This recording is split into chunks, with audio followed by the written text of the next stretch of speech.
curse myself. Yeah. Ha ha ha.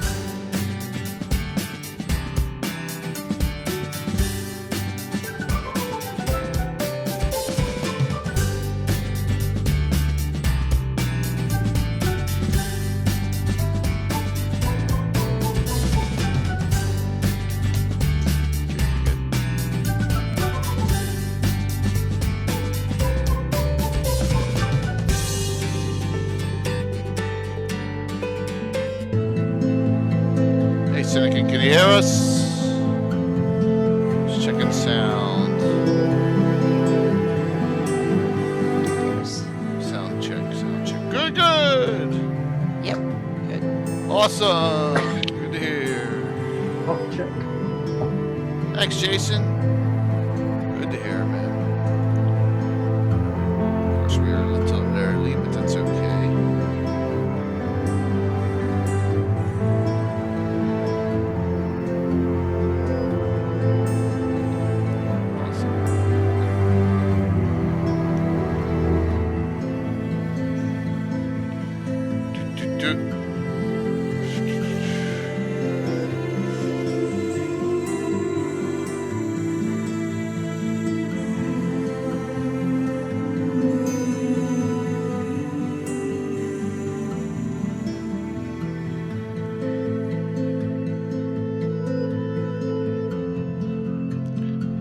Doing well out there, getting ready for Thanksgiving holiday.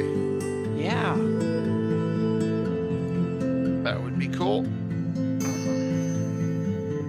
Uh-oh, paralyzed for 48 hours. Damn. Wow, that's bizarre. 48 hours. Huh. Wow.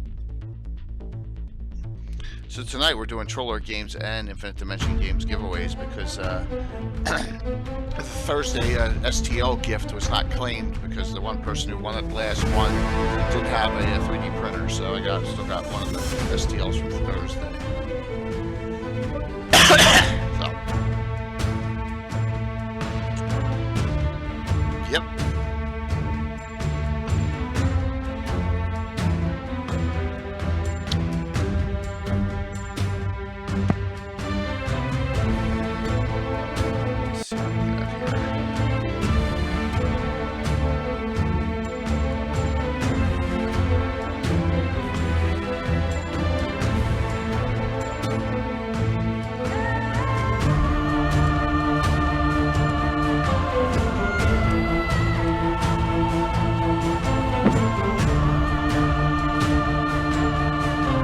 Hey, what's up, Loveforth? What's up, Captain Martha? Good to see everyone. Where's Mike?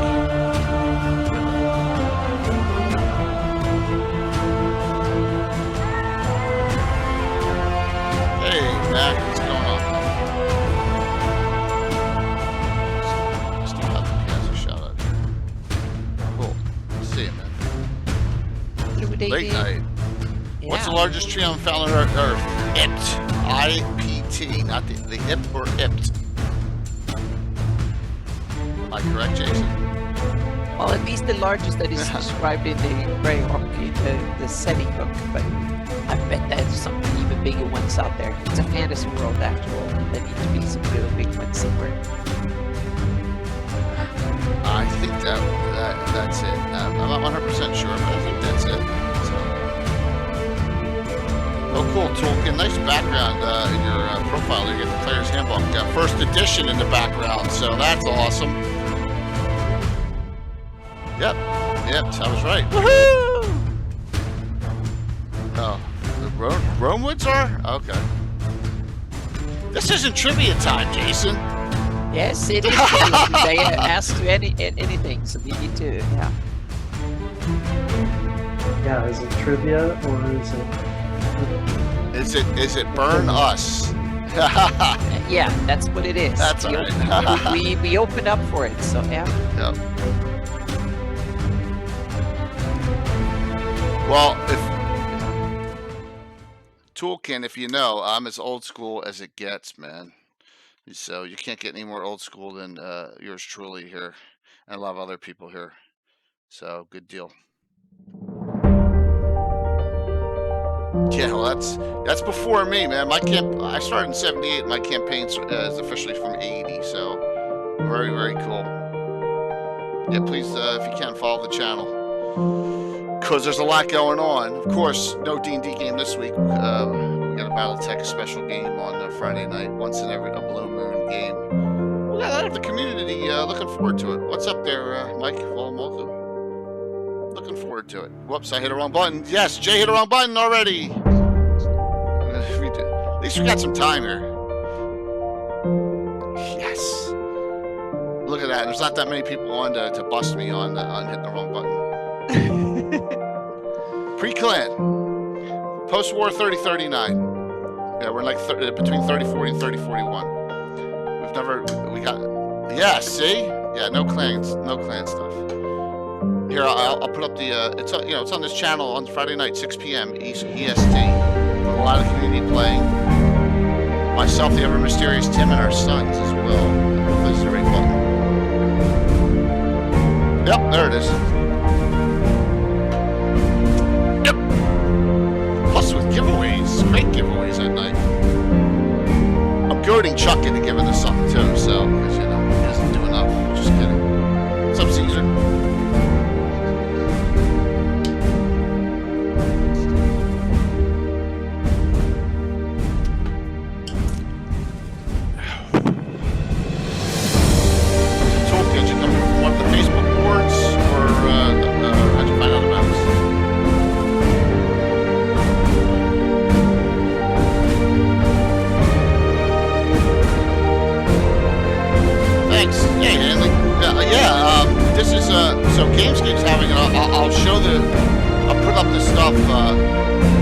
That's ours. That picture up right now, that key is ours. That's crafted. That is actually one of our pieces. All the stuff's awesome. All the 3D print stuff's awesome. But Gamescape's having a contest that just started and it's a Patreon level, but it's really cool. And now I'm babbling and I'm missing my cues here. Oh my gosh, we're really early, but that's all right.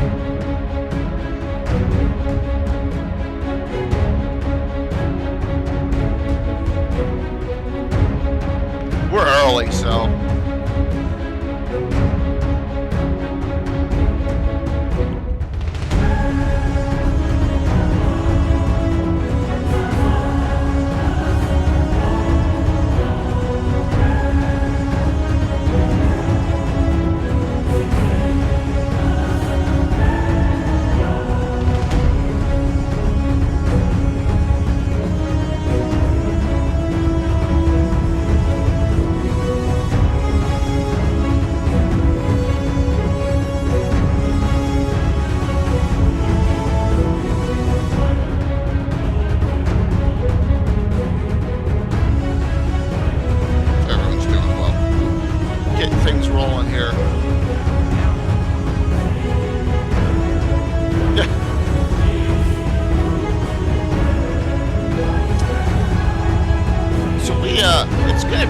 We have eight characters for Friday night. Yeah, battle technologies and stuff, man. I have 4 issues of the Solarian Spectator done from about 20 years ago. I shared them on Cannon Fire. One of them on Cannon Fire that I scanned in a little while ago. Yeah, we play. It's our second game behind D&D, of course. So that goes back to the 90s. So our BattleTech game's only 30 years old, whereas our D&D game's 41, maybe 42, surely.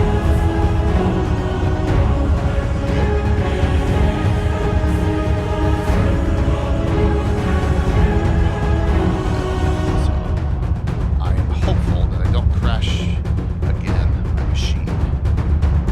That would suck. Here we go.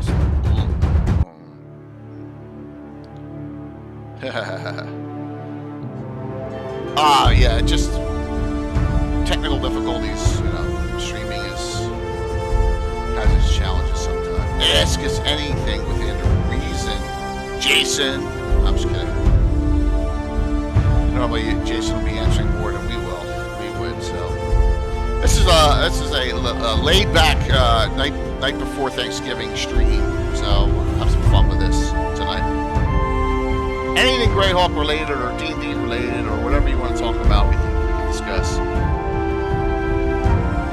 Did you see the guy posting all the stuff about the maps and the globe and stuff? And I just answered him. 10 minutes multiple ago times I before tried to get him. came I said, "Come on tonight," Yeah. and ask questions, but he wouldn't respond to any of them. Okay. Yeah. He posted on the Gitano, Geographical Society, so I wish to Obsidian. welcome, and I posted, and that Cool. I have posted a reply. See here. He just a lot of people liked it, but no replies yet. So, Well, you know how that it's goes. kind of what an entry into Flanders Geographical Society. That's awesome. Yeah. Yeah. Yeah. Yeah, that's cool.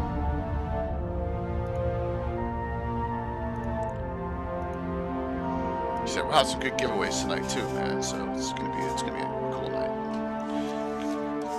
Got the books I need for the most part. I left my girl adventures downstairs. What? I don't think I'll need it. I'll let this run for another minute. Let me go through it.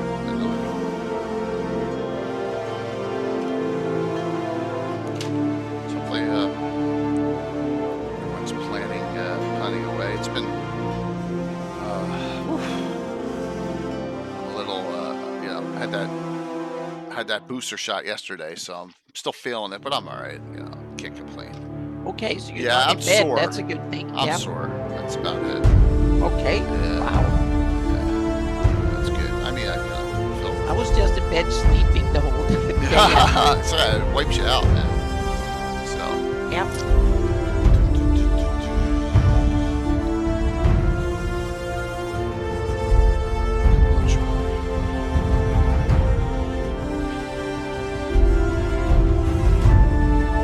Aha! Yeah, but they'll all be 0 level. Yeah, that's a good question. Gitano starts it off. Hey, Rob, what's up? Admiral, what's going on? You guys dueling it on Blue Box, I see. We're over there too. Hanging out there with that Tailspire discussion, which is really cool. Well, let's see. Alice Mary Norton. That's tough. Let me think about this. Someone I haven't had on my show. That's a good answer, right?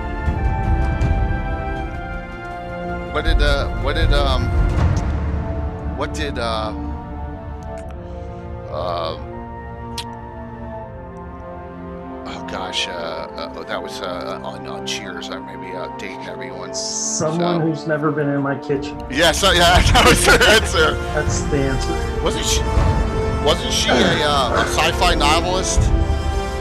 Like Heinlein? I don't know her specific works. So, all right, here we come.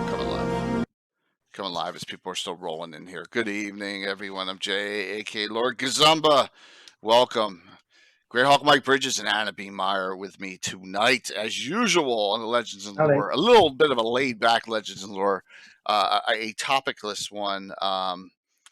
That's a good question, Mac. Yeah. So we're going to start hammering in. This is an Ask Us Anything tonight. Now, this was not my idea. It wasn't Anna's idea, and it wasn't Mike's idea. It was Gary Julian's idea to do this. Yep. Quad Keep. Andre Norton wrote Quad Keep. Yeah.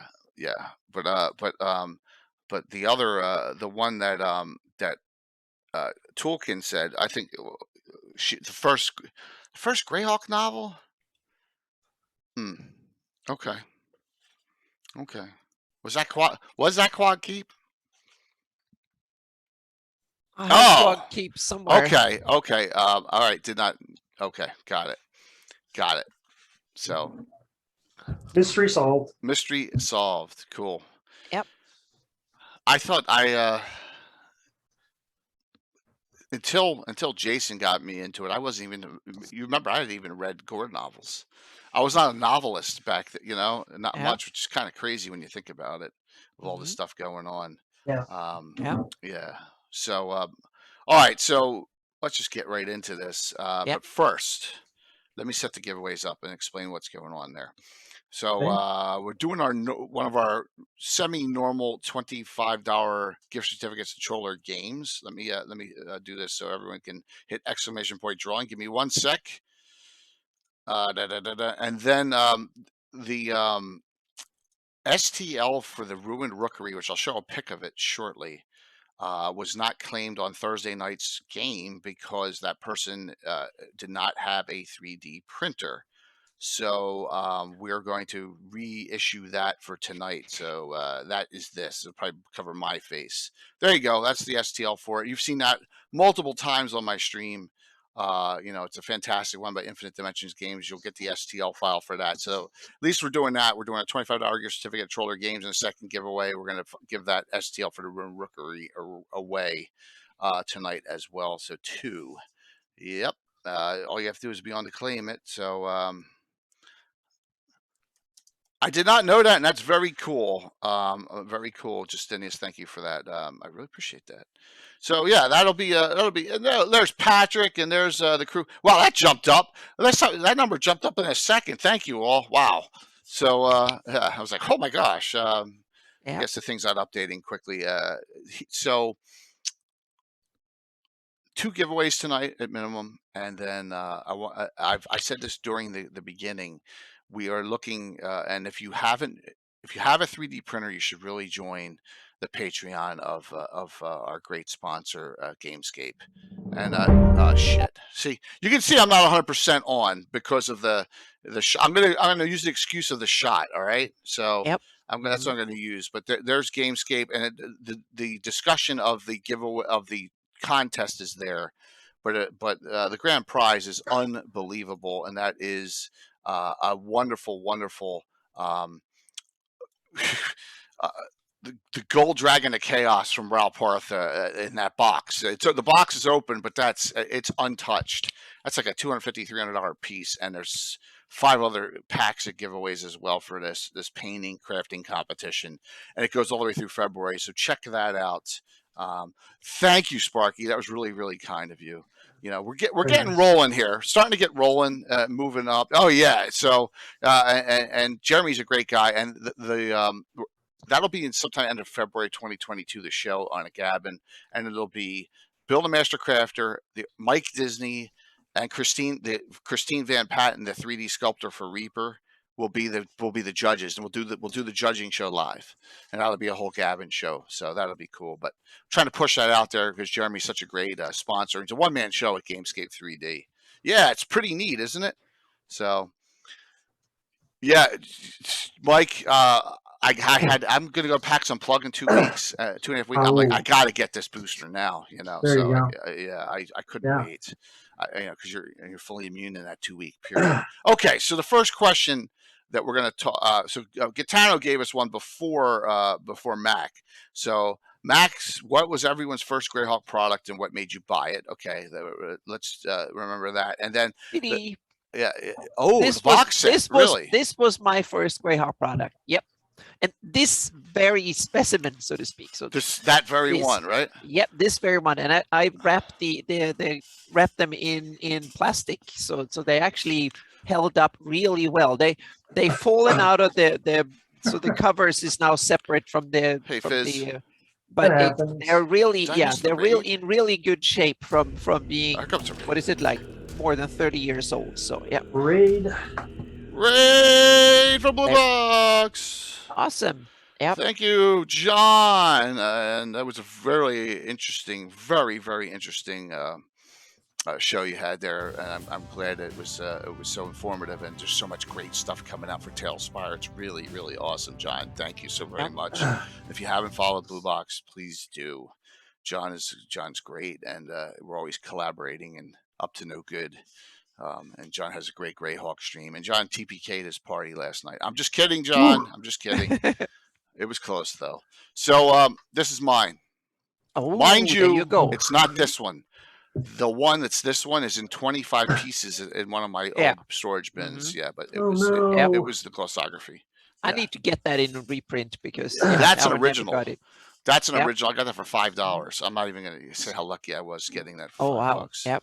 Yeah. But the reason I got got the original Greyhawk box set back then was I was so jealous on our DM because he had so many cool ideas in the game world, and I didn't understand. I hadn't read the Tolkien books and stuff back then. Maybe I read Bilbo, I think, in Swedish. That was it. So I didn't have any fantasy references. I barely knew what fantasy was.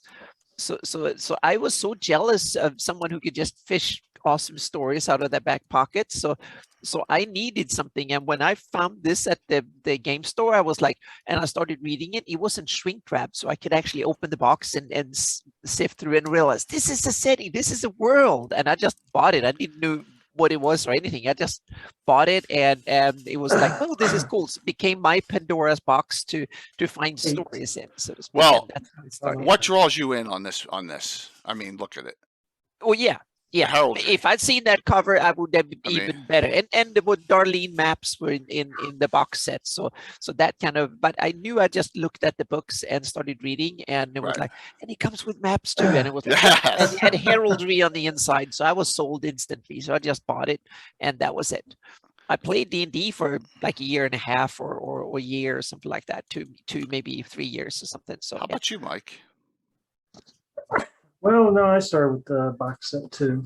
Oh, the 83 set as well. Okay. Oh, my box has got squished and kind of almost destroyed, but the books are still here. The maps. Book is in not so good shape. Well, that's what happens, man. You know, that happens a lot. Absolutely. Yeah. All right, so here we go. Here, I want to show something real quick, and we'll get some more questions. Thanks to Anna, who's training me not to be a dumbass, how to do this. Look at the new realistic Order of Ulick shield. Woohoo! And it'll be scrolling through in a couple places because I'm so proud of it. But there you go. So we're getting there. We're getting there with a little bit better looking than the other stuff. So the next generation of heraldry is coming from me and Anna and her campaign. And we got a whole bunch of shield designs. Yes, yes. Thank you. So I'm really excited about that. And that's the heraldry just draws you in. The heraldry just draws you into the game. All right. So the question was, first con. Was it first con went to? All right, so I think that's what it was from Von Moku, and the first con I went to, I should have seen Jason there, and that was Gen Con East, the one at Widener. And I got Gary Gygax was there when I was a kid. I got his signature on a Dragon 60, and that one's buried somewhere, and I don't even know where it is. Oh, thank you, Skyrim TV. Yes, that's awesome. I don't even know where it is. That signed one, it's buried somewhere. But then after that, this is going to sound crazy, but the first con that I actually played in or DM'd in was 3 years ago coming up at PAX Unplugged 2018. Wow. I did not DM or play at cons at all. I mean, we were in that hole for 37 and a half years, you know? So was it Origins? It was either Origins East or PAX East. So, yep, that would be it for me. How about you two? My first convention was GothCon. That is a Gothenburg convention in, I think it was 1981, 82. I think it was 82. Yeah, and I'm pretty sure it was 1982. And the funny thing was that our DMF, one of my RPG buddies, so to speak, in our gaming group, he was actually on the organizing committee. So I was actually down there with the organizers, and I only played for a year, and we were part organizing. I think it was about 400 people there or something, and we played some D&D, and we played some Swedish games and some board games and stuff like that for 2 days, over like a Saturday and a Sunday, I think.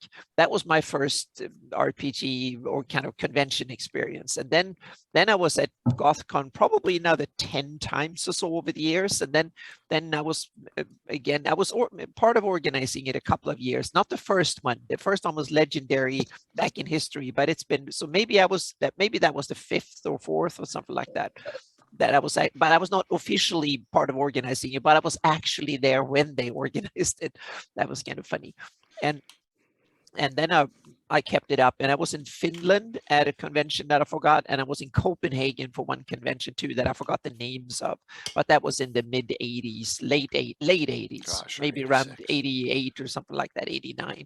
But we were part owner of game store, so we went around Northern Europe we were in Germany for one, but that was more some board game thingy, not so many RPGs and stuff. And went to England for they had some Warhammer stuff, and we were there just visiting because I was in England. I forgot the name of that. Maybe it was one of these dragon meats or something like that. I forgot. So that was a few. But my first Gen Con was the year after I moved here, so it must have been 2011, 20. Was it the first year? No, 2012. I think it was the first time I went to Gen Con. That was my first North American convention. And then I've been to, what is it now, 7 Gen Cons, I think, and PAX Unplugged, PaizoCon. I've been to, and a couple of other conventions here too. I've been to OrCon and Strategicon and stuff. You've been to a lot more cons than I have. I've been to like 3 or 4 cons a year for like 8 years now. 5 years, I think 5 of them the most 1 year. So yeah. How about you, Mike? Yeah, I was trying to think. I think my first con was like, let's see, I was in college, so it had to been about 94, 95. It was in Southern Illinois, Carbondale College. It's called Egyptian Con. And I remember my friends, 3 of us collaborated on a Axis and Allies game that we won. Nice. Yep. Love that game. I'm a pro at it apparently. And let's see, I remember Magic the Gathering was very hot back then, and I remember them spending a lot of time at that booth, whereas I came back from that with a lot of Warhammer stuff, and that started the steady slide into Warhammer 40k. Oh, so you got lots of miniatures and all that for it too? Yeah, and then I ended up spending like the next year painting a lot of minis. Because then my friends were having me paint theirs as well. Good times. Awesome question. All right, so Obsidian asks, top 3 things that make Greyhawk great. We each take one. How does that sound? I say, there you go. I say it is the way the world is set up for customization. So there's a lot of open spaces on the map, right? You can see I'm filling in places all over the place myself. It doesn't have that feel like Forgotten Realms, where those above you are running the show. The smaller guy, the characters, the heroes, as Ashur calls it. My game's a hero-based Greyhawk, which is the way I like it. So and that's what I love about Greyhawk. How about you, Anna? I think I would say that the generic fantasy theme of it, it's not themed into something specific. Like it's not a specific deserty world. It's not specific horror. It's not. Right. It's kind of a generic fantasy, and I kind of like that because I can keep it generic fantasy in a version of Tolkien in a way, so to speak, but keep my elves and dwarves, and I don't need to make it steampunky or remove lasers, and it's kind of an open there. And a lot of people will say against me because they, there are spaceships and there are eggs of coots and other weird things and stuff in there. But no, I see away from that because I take the published setting barely more than mentions it. So I've taken that classic sword and sorcery European fantasy with a twist, so to speak. How about you, Mike? So very good. I'd have to say I like that it has its own fully realized pantheons of gods. It has several, and that you get a lot of culture about the setting by just studying the gods. Right. You can learn a lot about the setting for the gods. So the second addendum was that would you ever argue with someone about why or with whom? Like I ain't gonna argue with Ed Greenwood when he comes on the show. You know what I mean? About Well, you argue which with is better. Luke Gygax, so I'm sure. Well, you can that's argue about with it. That Ed was too. about a spell, so that's a little different. Well, Ed just had to Yeah, take you the right Ed way. slapped me down. And Ed slapped me down on Twitter about Yeah, the that's longest true. campaign in existence. Yeah. So yeah, There that you was a go. funny Yep. one. Absolutely. So Mac asked a question. I'm going to answer this facetiously. And the question was, what would you have liked WotC to write, hoped WotC would have written during the 3E era? And my answer to that's nothing. Okay? So, yeah. Everything was Everything was fine in Greyhawk. Paizohawk. I don't need WotC, right? There's that too. Yeah. Right? So, yeah, but I think it was a little, I think you mean further developed, Yeah. you know, in general. And yeah, thank you. Yeah, That you was go a for it. brilliant answer. Yeah, 0. Yep. Well, There you go. So, Yep. Oh, but, here's one. what's that? In 3rd edition, Living Greyhawk Gazetteer, Gary told this the other day. There was a whole chapter that was supposed to be on artifacts and relics Mhm. that was cut from that book. Yeah. Yep. So a 3E book on just, you know, artifacts and relics, which by and large by default would be Greyhawk relics, would be nice. I know they did one for 2nd edition, remember? Right. Yeah, but there is a Did 3rd they ever do edition one for 3rd? artifact books, but yeah, there is a 3rd artifacts. Let's see if I can find it. The 3rd edition. Yeah, but it was not Yep. Greyhawk specific. No, it's exactly not Greyhawk specific. I'm having trouble remembering because I used to buy all those splat books and I never used any of them. So here's one thing I would have liked. They came out with Tristor, the Lair of Tristor, Flight at Tristor, or whatever. It's the only Living Greyhawk thing that was ever published. They should have published some of the better ones, more of the better ones. Oh, right. That's what I would have liked to have seen. Gary, what's up, Gary? Speaking of the devil. Yes, Gary's idea for a show. So I know Gary was on last week, but if you're bored out of your mind, you want to hop on and answer some questions with us, feel free. I can't find it right now, but there was Be careful. artifacts. False Living Greyhawk. Yeah, I would have loved to have seen some of the adventures for Living Greyhawk published during that era. That would have been great. Anything, any thing. Yeah, but one thing that I wanted to see that I missed, I wanted to see a deep dive into what we talked about at the last Gabin, specialty wizards. I wanted to see, yeah, in 3.5 So you mean prestige classes for them? Well, yeah, and also not only the class stuff, but the magic as systems, meaning more in-depth workings on spell schools and how to design your own spells and stuff like that, and then variant spellcasters and more deep dive into shadow magic and illusions and stuff like that. I would like to see one book about the mechanics of spells and magics in your D&D world. That will be, I think, one that I was missing. Like Dragonomicon was for dragons, like a deep one with mechanics and traditions and stuff like that. One pure book. There was plenty of magic books, but they kind of went past my sweet spot on that. Okay. And Mike? Already covered it.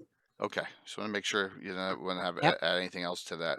All right, Galaxian 5's got a game question. Have you ever suggested a player leave one of your gaming groups? If so, why? The answer is yes, for me.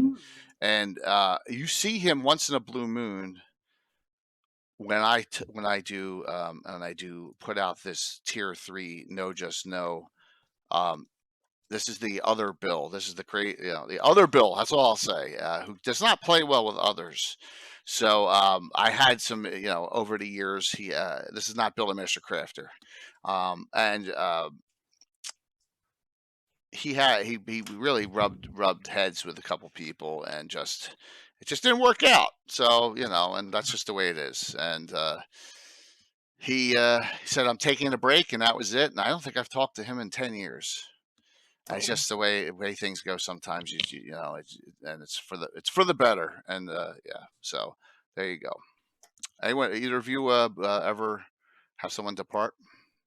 Oh yeah, I've kicked one sleazy bastards out of my house when we played here. So yeah. Okay. Yeah. Oh yeah, I told him to leave, no conditions whatsoever. And I probably black bagged them. No, took him no, out no, into no. the I middle did. of I nowhere. just stared at him and told him that you can't Oh. play here anymore. You need to leave. There we And go. he did, and there was no argument after that. Okay. Yeah.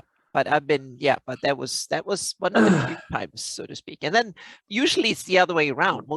Some people don't like to play with me, so therefore for kind of obvious reasons sometimes, and for me not really understandable reasons sometimes. So I it love happens. DMing for you, and I got no problem. Oh no, and most people don't. But there are a few times that there have been some issues. So a few times. But on the other hand, that's meaning I got into politics and all sorts of other stuff in my life that has been way worse. So gaming is one of the least contentious things that I've done. But there were a couple of times, like 3 or 4 times in like 40 years of gaming. So yeah, so I consider that few times, but a couple of times.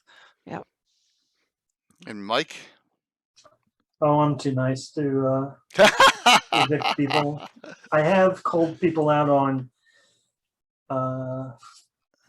inconsistencies in their character or their dice rolls, especially in 3rd edition when math can get quite out of hand. You know, you'd be like, so if someone's never missing any of their attacks, and mathematically there's no way they could do that without rolling a 22 on a 22-sided. Yeah. Or on a 20-sided. Then quick story. You're busted, bud. Yeah.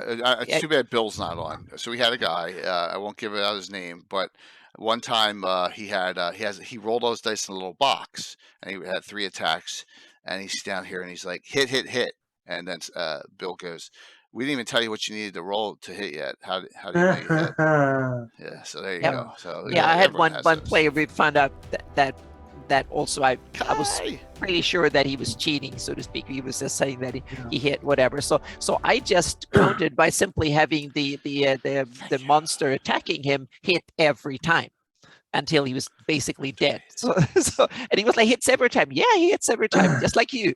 So I just repeated every time he hit, the monster hit, and kept at it, so to speak. And I kept the HP. So I cheated back, and then he didn't like it. So he started to see me out on it. Yeah, then we roll openly. I said, we roll it, and we show it to each other.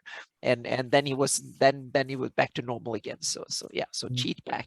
Yeah, fight fire with fire. Yeah. Awesome. So, next question was about Gary Gygax. And I apologize for who. Never met him. Von Mocha, what would you have wanted to see Gary Gygax write for Greyhawk? Well, first thing is another series of books besides Gord, someone else, another character, something different, right? Gord books are cool, but I think something a little different. I also would have loved to have seen more stories about named characters and adventures they went on, like the actual adventures they did. Now, I know some of them are modules, but I would love to have seen stories about Mordenkainen, and that would have been cool. We got a little tidbit of that in Rogues Gallery, right? Because those are all campaign characters, and it talks about them, but it doesn't really go into detail on their escapades. I think that would have been cool. So. Yeah. Anna, Mike? Stoink. I wanted a box set of Stoink, Gary's version, and of course I would like to have a Gary's version of the City of Greyhawk too. But of course Stoink I think would be kind of cool because we have a lot of stuff from City of Greyhawk already. But Stoink was All right, cool. Mike? Oh, how about Gary write more Greyhawk War stuff, just to show that he would have done Greyhawk Wars anyways eventually, because a lot of his troop movements and articles like that were the initial setup was for his wargaming side. Maybe the winds changed and it became more about dungeon crawling or whatever, but he if he had stayed on through 2nd edition, let's say, he could have just as easily done Greyhawk Wars as wherever. Or maybe not even done them. He may not have done. Who knows? Sergeant running things. He may have gone a different direction then. So. There would have been a different outcome, perhaps. Absolutely. Maybe it could have been more logical. I don't know, but I do think he had a war in the making. Phew. Good ones. All right, Big Mac asked an intriguing question. The most underrated thing, place, or person in Greyhawk. I'm going to go last on this one. Mike, Anna, something very underrated you love. Underrated. The Land of Old. Yeah. There There you go. go. Done.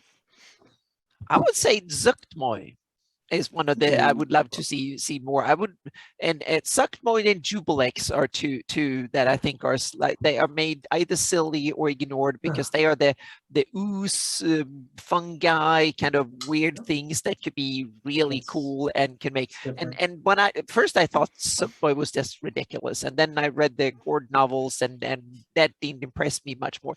But then I saw TSR or like Wizard of the Coast made a 3D model sculpture of Zuchtmoy that was so cool, and I was like, damn, they should write something to go along with that was kind of with ooze and fungi and the whole ecosystem around it, so to speak. And I want to tie these two loosely together because they are both these kind of nature going decay kind of in maximum, so to speak, and then slightly towards the undead a little bit or something that thrives on dead matter and things dying and stuff like that. That whole ecosystem of death, decay, and undeath eventually, so to speak. That's something I would like to see. You need to get Candlekeep Mysteries.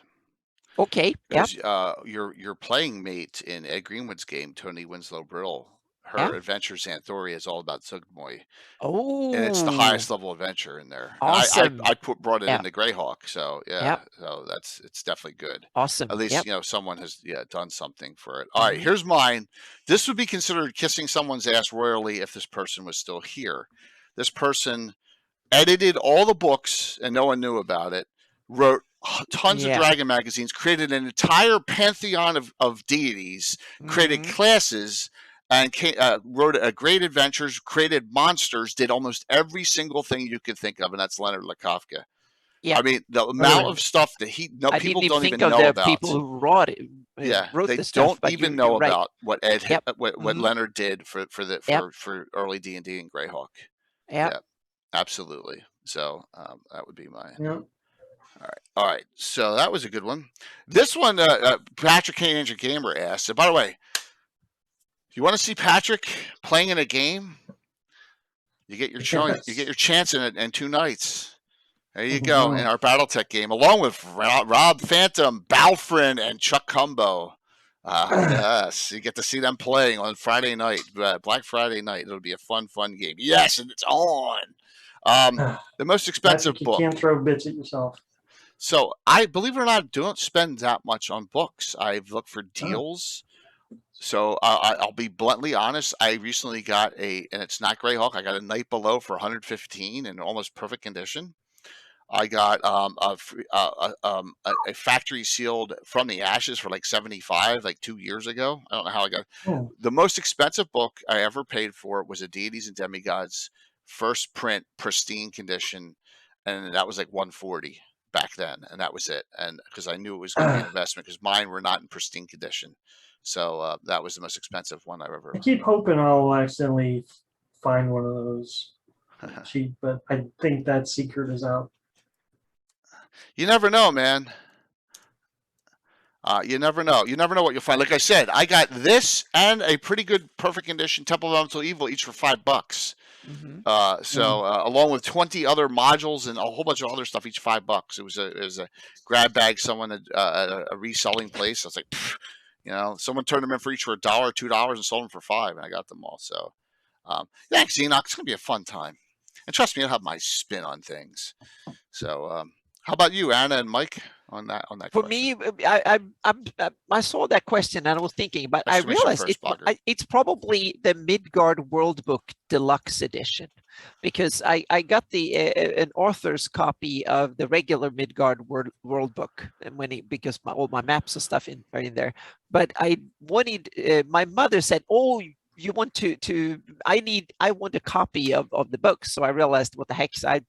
When I got the chance, I ordered the deluxe leather bound version. Something it was probably $120 or something. I don't know exactly how much it was, but so I got that one and I gave it to my mother. So that is probably the most expensive thing, because I'm just like Jay, I don't buy that many expensive luxury. I usually don't buy the special edition books or any of that stuff. So, and most of my Greyhawk stuff, almost all of it, I got when they published it. So I didn't pay a lot of extra for it. And a lot of it, I barely paid anything, because for many years I was part owner of a game store. So that was one of the few perks I had, was to simply pick some stuff every month, and there was a little box waiting for me. So that was it. So yeah, so I've been lucky. A lot of stuff I got as freebies and stuff, and the rest I paid regular for. And yeah. And Mike? Well, recently we were playing one of those 5th edition adventures, and I bought a brick of pre-painted minis. That was pretty pricey, only because we didn't have any demon minis to our name, and now I have a ton of them. Yeah. So problem solved. Mm-hmm. Okay, I got that. I think there was one before that. Okay. All right. So these two are very similar. And those were demons. So these two are very similar, but I'm going to keep them separate. So the first one, it was Patrick said, if you could change one thing about Greyhawk, what would it be? I mean, Mike and I agree 100%. Get the Scarlet Brotherhood out of Sea Princes. I hate that. I can't stand it. I can't stand Scarlet Brotherhood. Yeah. I just don't like it. Hey, Bill Mastercrafter's on. Bill, so we were talking about removing a problem player, and we were talking about our good old friend, the other Bill. That story already came up. Seriously, a lot of stuff went a little too far with in From the Ashes. I've undone a lot of deaths from the Ashes. Fildor to Blue makes no sense to me whatsoever. None. I don't get that. I just, so there are a couple of things I would change, but you can always, that's the great thing about your game. You can change it, but go ahead. Mike, Anna, want to answer that? Thank you. I would wad up and burn the Dragon Annual map of Worth. Oh yeah, I was happy before I knew about that. Yeah, I that was funny. I wanted to do the same thing, but then I kind of I'm going to I'm going to try and attack it head on and see if I can make lemonade out of lemons. Break it up a little. Just break it up a little. Yeah. Well, I'm still not completely done with breaking it up. I think Gaetano's with me. Yeah, but I agree. Yeah, but for me it was the what to do with the Circle of 8. Let's do the Circle of 8. Yeah. Instead of kill them every couple of years. No. To me, it was like, I don't want to kill them or anything. I just wanted to tone down their significance from my campaign, so to speak, and the story with the Castle of Greyhawk, because I know that in the settings history and in Greyhawk history, it's one of the major things that makes the setting what it is, and it's a bit like running a game in Star Wars, or then you don't want to use the Death Star, and I don't want to use the big things from the movies. Yeah, exactly. I don't want to use those props that are presented in the general story. It's like if I run in Midgard, I wouldn't use the main villains and people from the books and stuff. Yeah, so that's why I've kind of stayed away from Zagig and Circle of the 8 and stuff like that in the Castle of Greyhawk. Now, after so many decades, now I start feel like I'm up to the task of trying to get into those topics. So I feel now that I have enough experience to start molding these into my own stories of Greyhawk, so to speak. But it's taken so long before I feel like I'm even half good enough to actually start tackling. Well, here's an observation that just popped in my head. The Circle of 8, really it's more like the Circle of 4, isn't it? Yeah, usually it's only like half of them you really are doing all the work.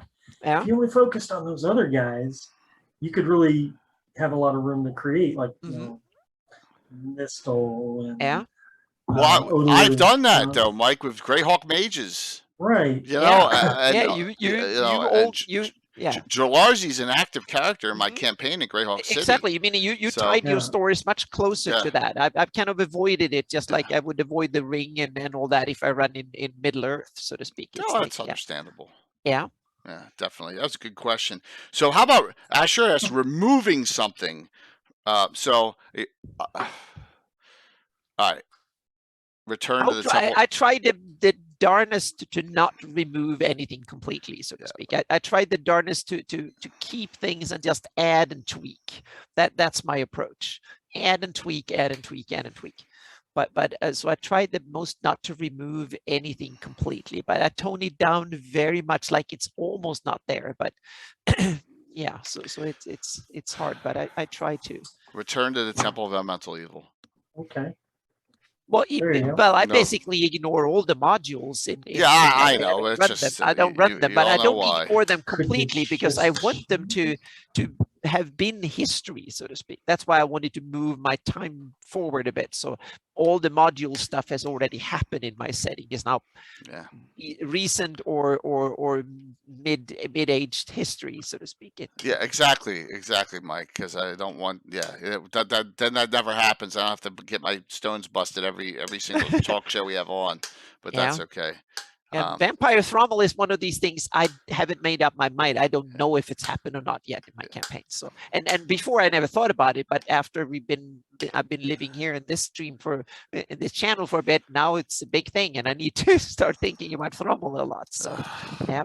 So Rob, I think Gitano, and the Gitano's on Grendelwolf, I think he's done service to Return to the Tomb of Horrors.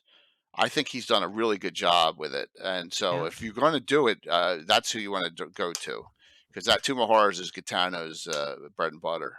So I know there's someone out there, just like I'm remaking the Doom Grinder. And that's why I don't remove it, because the story, the Carl Sargent story is awesome, but the module sucks. But there you go. That's no problem. Add and tweak, or tweak and add, so to speak. That's So the great thing is we got specialists in here who have done great things with stuff. Yeah. So the best the darn grinder, awesome. Yeah, exactly. So Anna wouldn't remove anything. Mike, would you remove something like? There's probably plenty of things. One of the moons. I don't know. Just go down to one moon. Yeah. One of the moons. That might eventually be things that I remove, but I'll try my best to downplay it and tweak it and Q&A add session to tonight. it. Hang out. Good to see you. Need to get you in a game.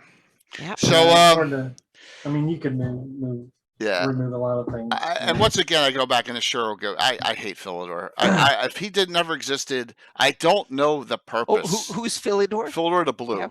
Okay. Came and shows up. But that's my way so you don't even know who that's good. If Anna doesn't know who Philidor is, then that's exactly. Meaning that's my way of removing something. I don't acknowledge it ever existed. No, I'm. it's like So it's one of these things that it might be a Philidor the Blue somewhere, but I haven't figured out if he exists yet. The guy ignore it in the long list. Philidor's what they named Philadelphia after. What's that? Philistines. Philidor is who they named Philadelphia after. No, it was the Philistines from the Bible. There was a Philadelphia in that area. There was an actual Philadelphia in that belt of in the old times. Did not know that. It's a rename. Yeah, Philadelphia's a rename of that. A lot of that around. Cool. Yep.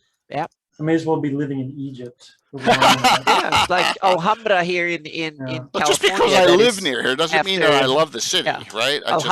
It's like Alhambra here in LA. That is after Alhambra in Spain. That is after some Arab place that the Moors made in Spain. Gitano lives right in South Philly, so Gitano is right there. So he knows, like I said, and I'll be in Philly in 2 weeks from tomorrow night at PAX Unplugged, along with Stella Luna. So we'll have a real good crew there, and Lady May and a couple other people will be. I don't think not May. I think Rodney Robot and a couple others are going to be there. So we're gonna have fun. Let's see. Uncle Fuzz asked a great question. And because I don't know much, I'm going to answer it this way. If we can get books covering the West, the way the Mark-On's Ayus covered the Central and East, who would you like to write it? Now, are you talking Sheldamar Valley, Fuzz? Are you talking the far west of the areas we don't know about, like that are on that map? If we're talking about the Sheldamar Valley West, I would love to write it. I would write it and let Gary write the Keeland part, and I'd write. Gary did write it. Yeah, Gary wrote Keeland, but I'd write the Ulick States. I'd write Celine. I'd write the Wild Coast. And maybe we could get Eric Menke and Jose Ortiz, who are going to be on the show next week, to write Geoff, and then we get someone with Sterich. Yeah, Sheldamar Valley of the Paramount. I'd love to write part of it, and then Gary write the Keeland part. I think it would be awesome. How about you, Anna and Mike? Pearland book would be a nice little juxtapose. Yeah, I would, if there was one book right now that if I had the time and the ability, which I don't, but if I had, that would be to write the book about the Horn Society, Land of Ayus, and the Cold Marshes, and that kind of that central northern region of the Flannies. Right now, that is kind of in my focus, and now I feel like I have some cool ideas and stuff for it. So that is something I would kind of. I know that Land of Ayus has been covered, but and to some degree it's been covered, but there's still more areas north of there and others to kind of blend in there, I think. Yeah, and if it was. Oh, thank you, Bash. Thank you so very much, man. Are you guys on tonight? If you just let me know. Yeah. If it was the Far West. Oh, right, the Far West. The Far West, it would be Pramus, Chris Pramus, because he did the chainmail stuff out there. Yeah, as long as I don't see any of that mapping being made, then yeah, because I don't ever want to see that again. Yeah, just the writing. Just the writing we're talking about. Exactly. Yeah, just the writing. I think Pramus would know the most about it. I could be wrong. No maps. But that would be oh my gosh, Hawkman cranking it up. Thank you. Well, we got a higher hype train there, yes. Oh, wow. So I'm going to add another giveaway. All right, let me see. By the way, Prometheus, I still have your stuff from because you helped me out with Canada. All right, I'm going to do it. I only have 2 left of these because they're out of print. But we're gonna. If you have not, I got to find it. Shoot, I'm going to give away, if I can find it, one of the original that are so good prints of the. Can you still hear me? I didn't disconnect it, did I? Look at all this stuff. Here we go. That's the glossography book, then reprint, which is not out of reprint. That'll leave me with one of those. So I will do that. We'll do new and old. And then also, what do we want to do here? Anyone have any ideas here? I like this one. And we'll do a treasures together with it. And if you already have the, I was going to say, how big of a reprint library do you get? Like a container every month or so? It's Patrick. Look, Patrick is. Canadian Ancient Gamer is crazy. He's awesome. Yeah, he's awesomely crazy. So here, we'll do a third giveaway. This is it. If you have either one of these when you win, when you choose it, we'll swap something out you don't have. I missed one of them. I should enter. No. So, you want one of these fancy shirts? Sure. Man, how about one of the workout shirts or something like that, King? We can talk about that. So, yeah, it's absolutely fantastic. So let's say this. Tonight's giveaways. We have a $25 gift certificate from Troller Games. That came from Troy. Okay, I know Troy doesn't like to say it, but it came from Troy Cannibal. And then we have in Infinite Dimensions, we have the Ruined Rookery STL because it wasn't claimed last week. The person who won it doesn't have a 3D printer, and then we'll do that third giveaway. You just got to be on the claim. When you win, you pick an order. All right? Sound great? Hey, Signal, good to see you, and welcome. And thank you all for a massive hype train here. All right, I babbled a lot there, but we're not in any hurry tonight. It's the holidays. Nope. It's the holidays. Yep. I had a 1-day work week, and it was good. And other than cheesesteaks, that's it, Hawkman. I'm going back up. All right, did I miss any questions after the West one? I got the Assure ones. catching them so fast. Yeah, I know Yeah, things are thank you, thank burning you. through here. Yeah, it's awesome. Thank you, guys. You all been very generous and very wonderful, and I really appreciate the support. Whoa! Troy, Thank Wow, you, Troy. Troy! Wow. Oh my gosh, there we hit that level. Oh, monster! Yeah. Oh my! Thank you, guys. You guys and gals out there are really wonderful. So look, just please, Christmas come please crush your fingers. A couple days ago was number 12 submission for something. There you go. So crush your fingers. We're trying. 2-day work weeks are good too. But and very kind of you, Troy, and very kind of you, Hager. Thank you. Okay, I have a question. This is to Mike and to Anna. Oh my gosh, Rob. Oh my gosh. Wow. Cranking it out here. Let the chat cool down here. The question is, yeah, your favorite memory of DMing or playing in a game? Greyhawk. That's a tough one. So yeah, I know, Katana. You're absolutely right. It's just, we're trying our best here. We're all really, really trying our best to keep this going, and the community is really coming together. And note, we have some great content. No D&D stream, no D&D stream tomorrow night for Thanksgiving, but we got the BattleTech stream Friday, and we have a wonderful, wonderful Gabbin. These are just going on and on. Gabbin Sunday, we have Stella Luna, Hops and Dragons, and Darling Creep Show, and it's 5e. It's about 5e with some other questions. So it'll be a great DMs roundtable, our 9th one on the channel, and Anna and I will ask them, and you all can ask them questions too. So yeah. Wow, I'm 300% of a level 5. That's insane. Wow. Yeah, absolutely. All right, so that's my question. Who's your favorite? All right, so Gary Julian just asked one too. We'll get to that one in a second. Okay. Villain I'll have a go at it, and I think I would say the best one that I can kind of now that I want to rank is that we. Back in like 20 years ago, around, I think it was late, little bit over 20, about 25 years ago, it was like 95 or something like that. My style of gaming was that we gamed 2-3 times a year. So we took a few days off, or like sometimes even a week.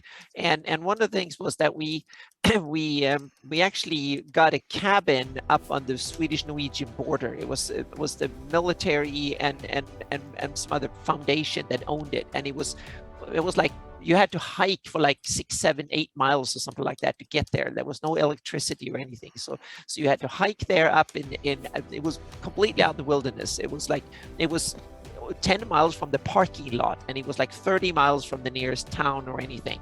So you had so we had a bus drive us there, and we dumped everything, and then we hiked with backpacks with all the stuff and so on. And we had colleagues and stuff who set up a kind of a sort of adventure course getting there, so to speak. So the players, we had put some blood trails, and we had some players or some other people who made like scary noises out in the forest and stuff like that. So when we had 2 DMs and a group of like 6 or 7 players, and when we got to the little cabin, we were so riled up. So we basically played the whole night, and we played in the southeast and west V, and that we had this small little cabin, and you were going there to scout out for IUCN forces, and to basically be a tripwire force to make sure if IUs came through to send a message back and then survive. That was the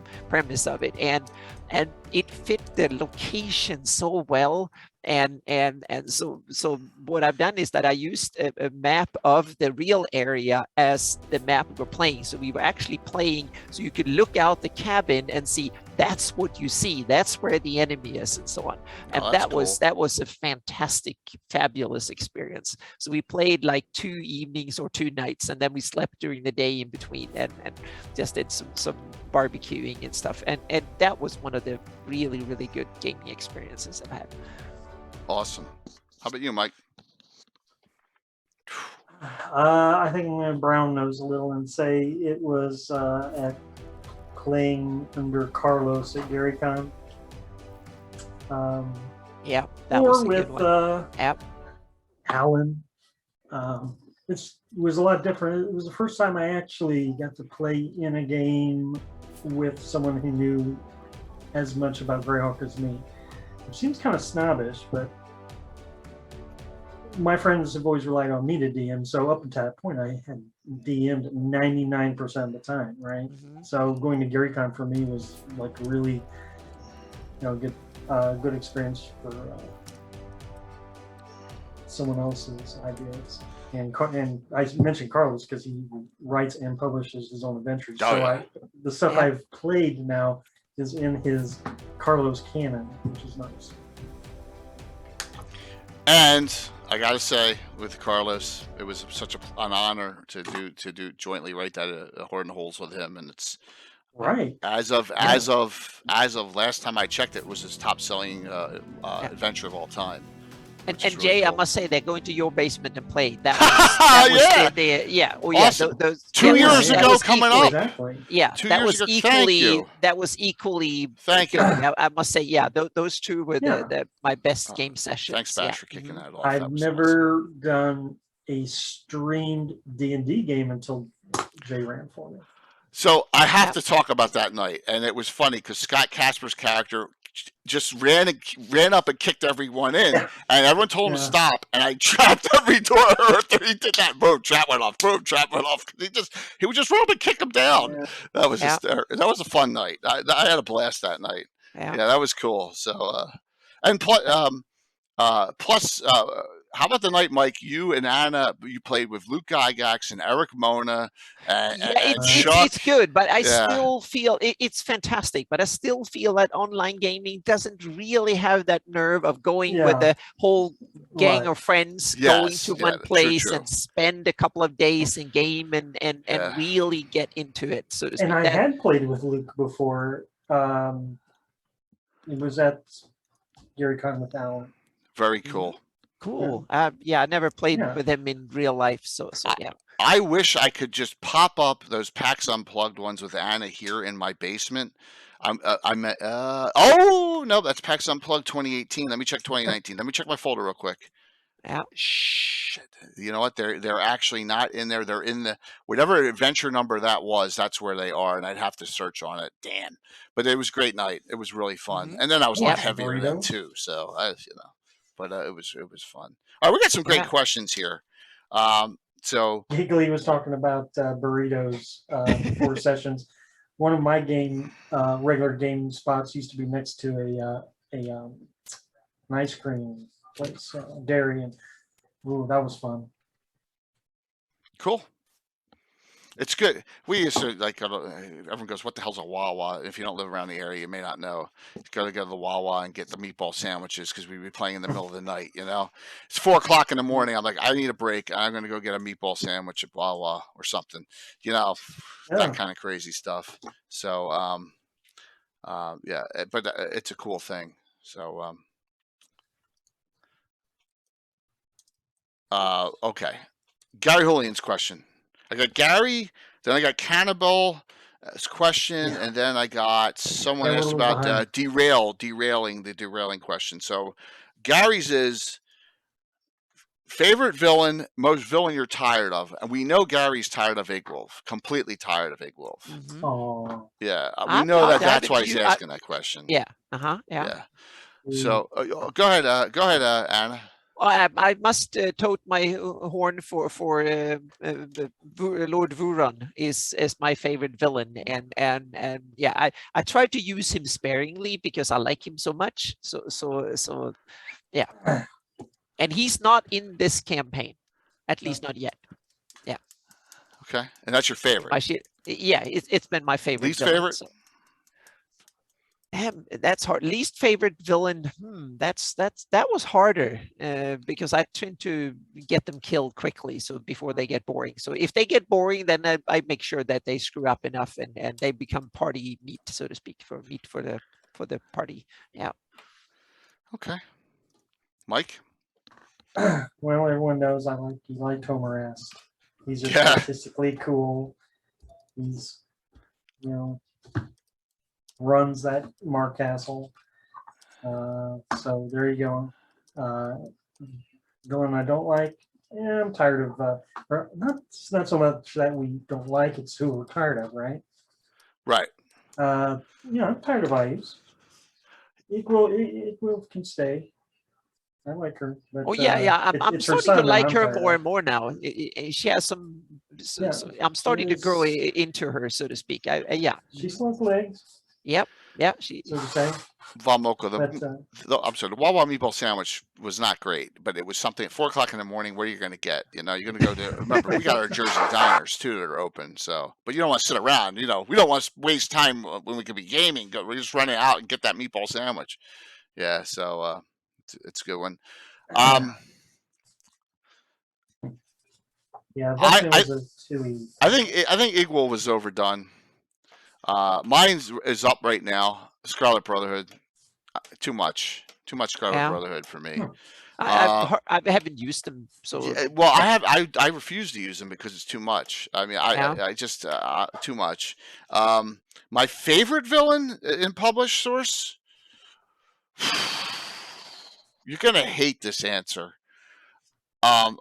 Because I'm kissing Eric Mona's butt, and that is I love Robilar now because he undid every stupid thing that happened from the ashes because he was changed with the mirror, and they brought back the original Robilar, who's really he was evil to begin with, but he's not stupid, right? So I kind of liked what what they did in there during that, and a couple others I love villains. That's tough. I really love some of the like evil people in Greyhawk City in the box set, like Goretti Bakanen, the dwarf tax collector. I think they're great, and like organizations. The kind of villains yeah, like People's Constables. Exactly. Yeah. The People's Constables. I love that because there's, and then there's always the mongrels of the putrid tongue. Everyone, Tim and I have that in common. So, yeah.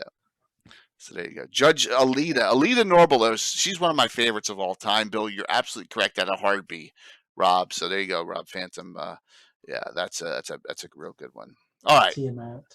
So next one. So Sea Powers was Troy asked about, and and it was kind of I don't know enough about it to answer this, but I'll say that I know Len Kafka. He had enough sea deities, right? Osprey, Zerbo. So he was thinking along that end, and I would say it's fragmented based on location. That was your part of your question. So Mike and Anna, what do you think about that as far as the powers of the sea? Sure. I think we'll never know how the Backloonish sea power stands up against, say, the Hold of the Sea Princes because of geography. Mm-hmm. Yeah, you just can't compare it. Well, it's hard. It's all biased. Tiamat's in Greyhawk. It's definitely Tiamat. Really. To me, the most surprising thing is that Great Kingdom was such a huge, powerful empire that had a very long coast, but don't seem to be a sea power at all. They seem to be a bit like Russia or something. The Great Kingdom, meaning they had a long coast and they were very powerful, but they don't seem to have got a taste for naval warfare, exploration, conquest, or any of that. Don't they utilize the Lordship of the Isles and the Sea Barons to their own use? Exactly. They do it through proxy. Through proxy a bit, but they also suffer from barbarian incursions in the north, meaning they could easily outbuild anyone when it comes to ships and stuff and squash these pesky neighbors, but they don't seem to get the taste. They're like China in a long time, or Russia. That China was for a long time that way. They kind of ignore their naval possibilities for a long time. So yeah. So God, where was I going to go? For everyone, Fraley asked this question about Tiamat. in Len's version of Greyhawk and his deities, his Sul deities, Bahamut and Tiamat are deities and the equivalent of lesser gods. So that goes way back. And we actually have a chart handwritten by Len showing all the deities that Len gave to us. And Obsidian asked for a Len, the works of Len. We'll do one down the road. We'll do another one down the road honoring Len. At some point. That's a good idea. We'll talk about that stuff. So I've gone even deeper when it comes to Bahamut and Tiamat. I've introduced them in my campaign, and Bahamut is Hieronymus is an aspect of Bahamut, and Hextor is an aspect of Tiamat. So they are linked into the setting that way. Doc just asked a profound question. I'll get to that one. So no problem. We're rolling along here, and I really appreciate it. This is awesome. Yeah. All right. So Winnie GG. All right. So I'm sorry. I'm writing these down as fast as I can. We had a question on derailment, where you've had something derailed, and it happens. It happens all the time. Have you ever had an adventure derailed? Specifically maybe Greyhawk. Something happened crazy.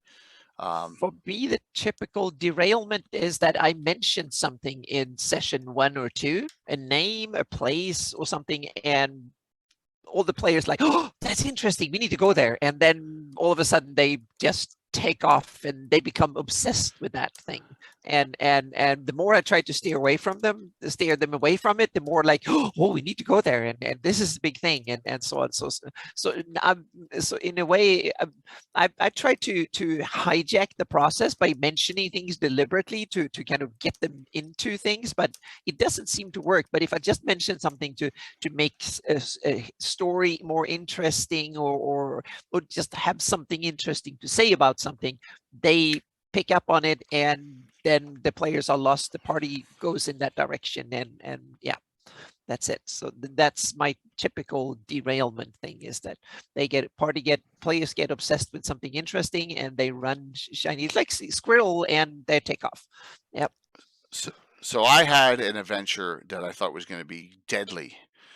And this is like a bizarre derailment, and I forget who it was. I think it was one of Alan's characters. Shot an arrow, critical hit, struck it, had immediate death, and that was it. Yep. That was like my players. They killed Bakunis on the 3rd session, and yeah, I thought he was going to be made, but I don't take that as derailment in a way. That was like shortcutting the story a bit, but but derailment is when they basically get out of frame and just disappears out of my campaign on some goose chase. Yeah. Surface Navy. So Surface Navy wise, I mean, I know that Keelan's strong, and the Principality of Ulick is very strong too. The Sea Princes, they all go at it, and then you have the Red Fleet right down in the south. But I don't know, Troy. That's about it. I mean, I have limited knowledge on the, especially the eastern side of the map on that. So that's a good question. All right, as we keep on, steal one person, place, steal. All right, man, we're moving along here. All right, Doc Shoulder. What would you, if in 4th edition, have you ever brought anything into your game from 4th edition? 4th edition? No. That's a nothing. No, I haven't. Not a thing. I know there is something I want to, but I keep forgetting to reference it, and that's Chris Perkins did a 4E module called the Battle of Emeraldy Meadows. That was in Dragon, the E-Dragon magazine. I can't remember which issue. Someone look it up. But it was still while they were numbered Dragon magazines. It was still while they were numbered. Okay. Yeah. And it was an interesting adventure because the players took the part of like special missions. So the special missions the players would go on would help affect the outcome of the battle. So I guess theoretically, if the players failed, then the Battle of Emeraldy Meadows could have went differently. But I always felt that was kind of interesting that Chris Perkins, who knew his Greyhawk, was pushing a lot of Greyhawk modules back in 4E. Yeah, he but was. Nobody absolutely. knew about them. And I would feature them on my blog a lot. That's probably where you can find it. I would feature that stuff, but now in the end, no one knows about that stuff, and you got to go on DM's Guild to probably even find those issues anymore, digital copies. Uh, but I think there was probably some good stuff to get out of that module. Yeah. As a matter of fact, I've noted it down. I'm going to take a look because you and I we did an entire Legends of Lore on battles. We love battle, and my campaign starts at the Battle of Emberty Meadows. That's where our first generation characters, because it was such a great story in the glossography. We had to place ourselves in it, and start there. And it was so awesome. So Wow. yeah. Oh yeah. All right. So Curtis asks, is there one area group location you would have liked Gary Gygax to have worked up more in the 1E time frame? You've already said all. Bandit Kingdoms for you. Yeah. Okay. All right, that's a good one. Back Lunish lands. I mean, yeah, quite a bit. Signal, there's the kind of our Discord right there, and there's great people on there. You may want to join it and just hop in. And but I also seen Gary write more about the Great Kingdom, and that would have been. I think that's the one. I mean, I love. There was some more, but yeah. There's these little flirtations out there about what the Iron League. It says member of the Iron League in the book, and I was like, "What's that all about?" And then there was nothing written up more back about then. the Iron League. Yeah, in a way, Great Kingdom would have been better because it's such a theme of the setting, so it will be interesting to know more about the history of it. But Bandit Kingdom would be cool for adventure locations and stuff like that. You could put straight into your games. So those two, at least would be something. Yeah, I would like to see more. Yeah. Dark Star is a great movie. It's hysterical. We destroy unstable planets. Why? I have no idea. What a crazy movie. All right, so someone asked an Ulrich question. Man, I'm going. You guys, the chat. Is there a region or country Ulrich that you really want to use or play in, but have not yet done so? Okay, so yes. So I have right now. I play in Hardby. I play in Greyhawk City. I play in the Shieldlands. I play in the Vestby Forest. I play in the Altamira area. I play in the Wild Coast. I play in the Pomarsh Principality Ulick. I don't know if I have time to play in anywhere else. So, but if there was a location I would love to play in that was, I like the Against the Giants whole genre in that area. I don't know about living Greyhawk, but I think the mountains, the Crystal Mist, the Hell Furnaces, having campaigns along there, fighting the giants, I think that would be cool. Starich, Geoff, Grand March, I think that would be neat. Once again, western side of the map for me. It would be a cop out if I were to say Sunday or something like that, because everyone know I'm lying. So yes, yeah. There goes Rich is pushing the back loony talk already on chat there. So yeah. For me, that's where I think I will run my next campaign. Will be on the eastern side of the map. I want to go from a span with Nyron from the Flinty Hills through Knurl, Adri Forest, Bone March, and the North Province, North Kingdom, whatever you call it, so to speak. That area will be the focus, I think, for my next campaign.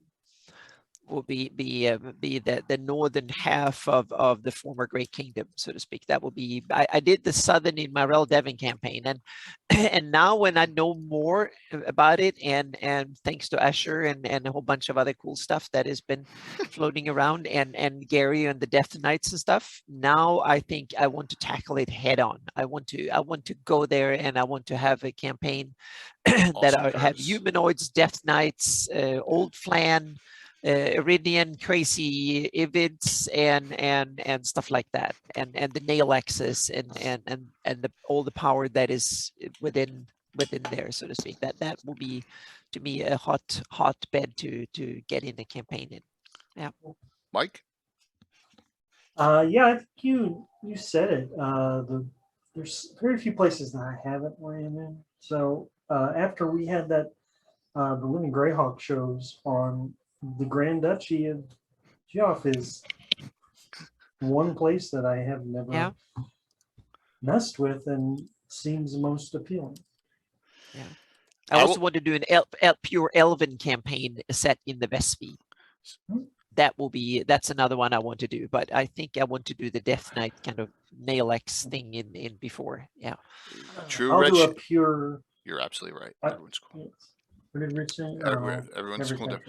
Yes. Yeah. Go ahead, Mike. I'm sorry to interrupt you. No, I was going to say Annie wants to do an all elf campaign. I want to do an all halfling campaign set in the county of Ulick. Wow. Yeah. Just, zero combat. It's just everyone runs their little, restaurants and boots. And I want to show everyone something. Speaking of that, have played on Crash the Stream. So Anna and I were doing map edits, and I'm like, Anna, I need a halfling village here in the county of Ulick for December 18th show. So here we go. Town. Yeah, Halfling Town. There's Happy Springs right there. Happy Springs, right. Yes, is added onto the map. You see Altamira. You see Thornmoor Abbey. And if you notice, Mike Disney's Wolfmaster Keep is now up. The Abet. So I'm getting all the, and the road to Esmern is gone because if this is a hidden community, there should be no road. There you go. So that's on my end. But we had to put Happy Springs in for the 18th, so we're prepped ahead through the end of 2021. Yes, no danger there.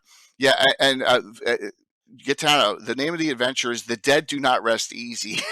For that, so you can just imagine. Yeah. But I just talking about no combat sessions, I've actually run 2 sessions now with not a combat die roll in anger. So yeah, I've done that. Yep. No combat campaign. Yep. I don't think anyone will to, but I think there will be at least maybe one more session without any combat. Then they might get all the combat they want and then some, because there might be 20 sessions of hard slogging combat after that. Characters who don't have weapons. Yeah, monks. But the funny thing is that now my players have kind of sighed and almost complained, some of them, because there have been no combat for a couple of sessions, but they have an Ayusian army outside waiting, and so when they get it slugging in, there will be combat after combat after combat after combat. So there will definitely be combat soon. Yep. All right, I'm going to be a little bit of a sellout here. I said this before. I love what's happened recently, and oh my God, Gary and Jason have been working on it. Oh my God, Spine Castle. I love Spine Castle. I love the Bone March. I love the Ratic area. And I love Asher Dale's but it's the wrong side of the map. You can't go there. I understand that, but I'm saying I want to do a show all in that whole area in detail because I really want to know more, because it actually sounds interesting and intriguing. Exactly, I totally agree. I want to hear more. I want to know more, and I want to go there. Yeah. I know. So see, Jim, Happy Springs has a double entendre. Build Master Crafter just said, "Who's that named after?" It's kind of a joke on the inside, but we gotta. And plus, halfling communities should sound very cheerful before they get slaughtered. You know that. So. I'm just kidding. I would never do anything to halflings in my game. Just breed them with orcs. Not a big deal in the past, but minor stuff. Yep. All right, so let me see. Question wise, are we caught up in questions? I have one that says steal one. Oh, no, we're not. So here's one. You want to steal something from another campaign. Yoink. Hey, what's up, Megan? Great to see you. So, no, we did not say Highlander 2 The Quickening at all, Zump. If I say that 3 times, I get transported into the 4th dimension or to the planet Zeist. I just, we can't say that. I will do whatever it takes there, Troy, for entertainment purposes. So let's first be real here, and we went on the show in the Necromancer on Sunday night. I steal a lot from Forgotten Realms, spells, especially magic items. I have no problem stealing, and Ed encourages it, and Ed thinks it's an honor for me to steal stuff from his campaign. So, but as far as one person or thing, Well, all right. I've stolen the Stormlord, which is Talos. I love that deity. We've stolen the Red Knight from Forgotten Realms. Love that deity. That's a lawful neutral god of battle, which really doesn't exist in our game, right? So we've stolen a couple of those. So I've already stolen stuff, but I have to think about something else that I would steal. Yeah, and there's the Lost Lands has a lot of stuff. You have to steal stuff. Yeah, Stratus, but Stratus is dead, and Stratus is like in the fog somewhere, where the Red Knight's a real deity. I mean, the Red Knight reminds me of Mangeon, but a lawful neutral version. So yeah, but I prefer details, and the Red Knight's really cool with some really neat spells. How about you? Anna and Mike, on stealing something? I don't need to steal We're all anything good. because my good friend Gary Hollian did it for me, and he stole the Isle of Dread. Yes! Mm-hmm. The Isle of Dread. What a great one. Stolen, plucked right into Greyhawk, and it's on the map now. Yeah. No one. Yeah. I've stolen a place from Middle Earth, renamed it, and Ooh. placed it in Greyhawk to fill, because there Let me is think about this. left or west of the Vesvi, up in the Klatspurs, there's a place called Kershane, and it's I think a living Greyhawk. Maybe it appeared in the Carl Sargent era before then. I'm not sure if it was in the Marklands or IUs, or if it was in the late that era or early living Greyhawk. They invented. It's an elven city that is located in the Klatspurs. In the living Greyhawk, it belonged to Parentland. I screwed that over and said, no, Parentland is there. It's its own entity. It's one of the elven capitals, so to speak, of the and it runs the heartlands, the elven heartlands realm, so to speak. That is my elven realm, and it's the last remnant of the elven realms of old, so to speak, of the elven cities in the mountains. And to model it, I used Rivendell from Middle Earth and Elrond's Rivendell as the model for architecture, for what it looks like from the movies and stuff like that. So I've stolen the design and the ideas for the layout and stuff like that of the city of the Elrond's hideout in from the movies, so to speak. So that's what I've stole. So I've taken that in and incorporated into, but I renamed it. It's not an Elrond that lives there or anything like that. But I've stolen the design and stuff, and I might look into Waterdeep as a design for one of my coastal cities, just as a kind of a look at city design. And I will not copy it right off, because then people who know Waterdeep will kind of not like it. So I will take inspiration from it, so to speak, and then tweak and add, so to speak. So not steal it wholesale. The same thing with the city of Dubrovnik is going to be something I've been there a couple of times, so I really take inspiration from it and then use those elements when I design. So, but Rivendell is almost a wholesale when it comes to the design and layout and stuff. So, and inspiration for it. So, yeah. Mike, any for you? Any others? Stealing? No, that kind of, it's hard to say. I have no problem stealing. I don't even think it's stealing, because like old Judges Guild stuff, Necromancer Games Adventures, Frog God Games Adventures, Troller Games Adventures are on the map now, right? So Dark Towers on my Wall of Fame. U1 and U2 from Troller Games is outside my Narwhal, because that's why they're made and to be utilized. So, what Greyhawk? All right, for those using Homebrew, saying what location are we best to move over? That's a great question. So we had a question on the Moonshays. Is there a Moonshay area? And we'll get that one before. I don't think so, but we have Eric Menke and Ed Greenwood on a week from Sunday, and I think that's a better question called to Summit to ask them, especially Eric, because that's what he writes up. That's what he does, is all the Moonshays. So I think that would be a perfect time to ask that. But as Rich said, the Spindrifts is probably the closest thing. Is that what you said, Lordship, or the Spindrifts? Yeah, Spindrifts. Yep, absolutely. So all right. The question is, what would be the Greyhawk location element best to move over? All right. Well, if you want a full city, you get the Free City Greyhawk box set, and then you get so much detail. right? And you Yeah. could even rename it and just, but this stuff is unbelievable in these books, the Free City Ground box Yeah, set. yeah. It's a hard one to beat. That's what I would do. Yeah. That would I be think my the Greyhawk suggestion. gods, you can rename them, but Yeah. take the Greyhawk gods, give a few of them It's a good some one too. non-Greyhawk names, so people, and then file off a few Lankmar's of the good. serial numbers, but then keep the stories and how they're connected and stuff like that. I think will be something. If you start a fantasy world from scratch, you can Yep. use the Greyhawk pantheons and gods as a thing. I think. Yeah. Mike, Yeah, Lankmar is another good one to import I into Greyhawk, will I agree think. with both of you on that. yeah, everyone loves Lankmar. I know Jason loves Yeah. Lankmar. Mhm. Thieves World. I mean, and there's places throughout. Nyrond, Ernst, Great Kingdom. They're so huge. Mhm. You could throw a city in there. I threw Oh, an yeah. entire Altamira's made from There's like scratch. 25 big cities I and put an 30 or yeah, something, you and put an yeah, entire the city in a lot mhm. of places in Greyhawk. Yeah. And So the Lankmar supplement had a very, for its time, a fantastic city good map. one, Gary.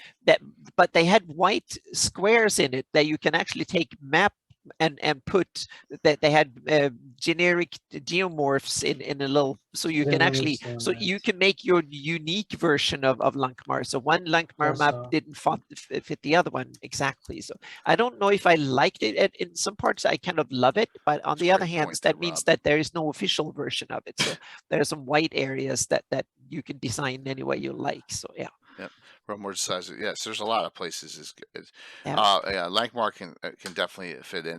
There we go. You open up a can of worms there, Gary, with that question. We got Uh-oh. Castle Greyhawk, the joke, gargoyle, and all that.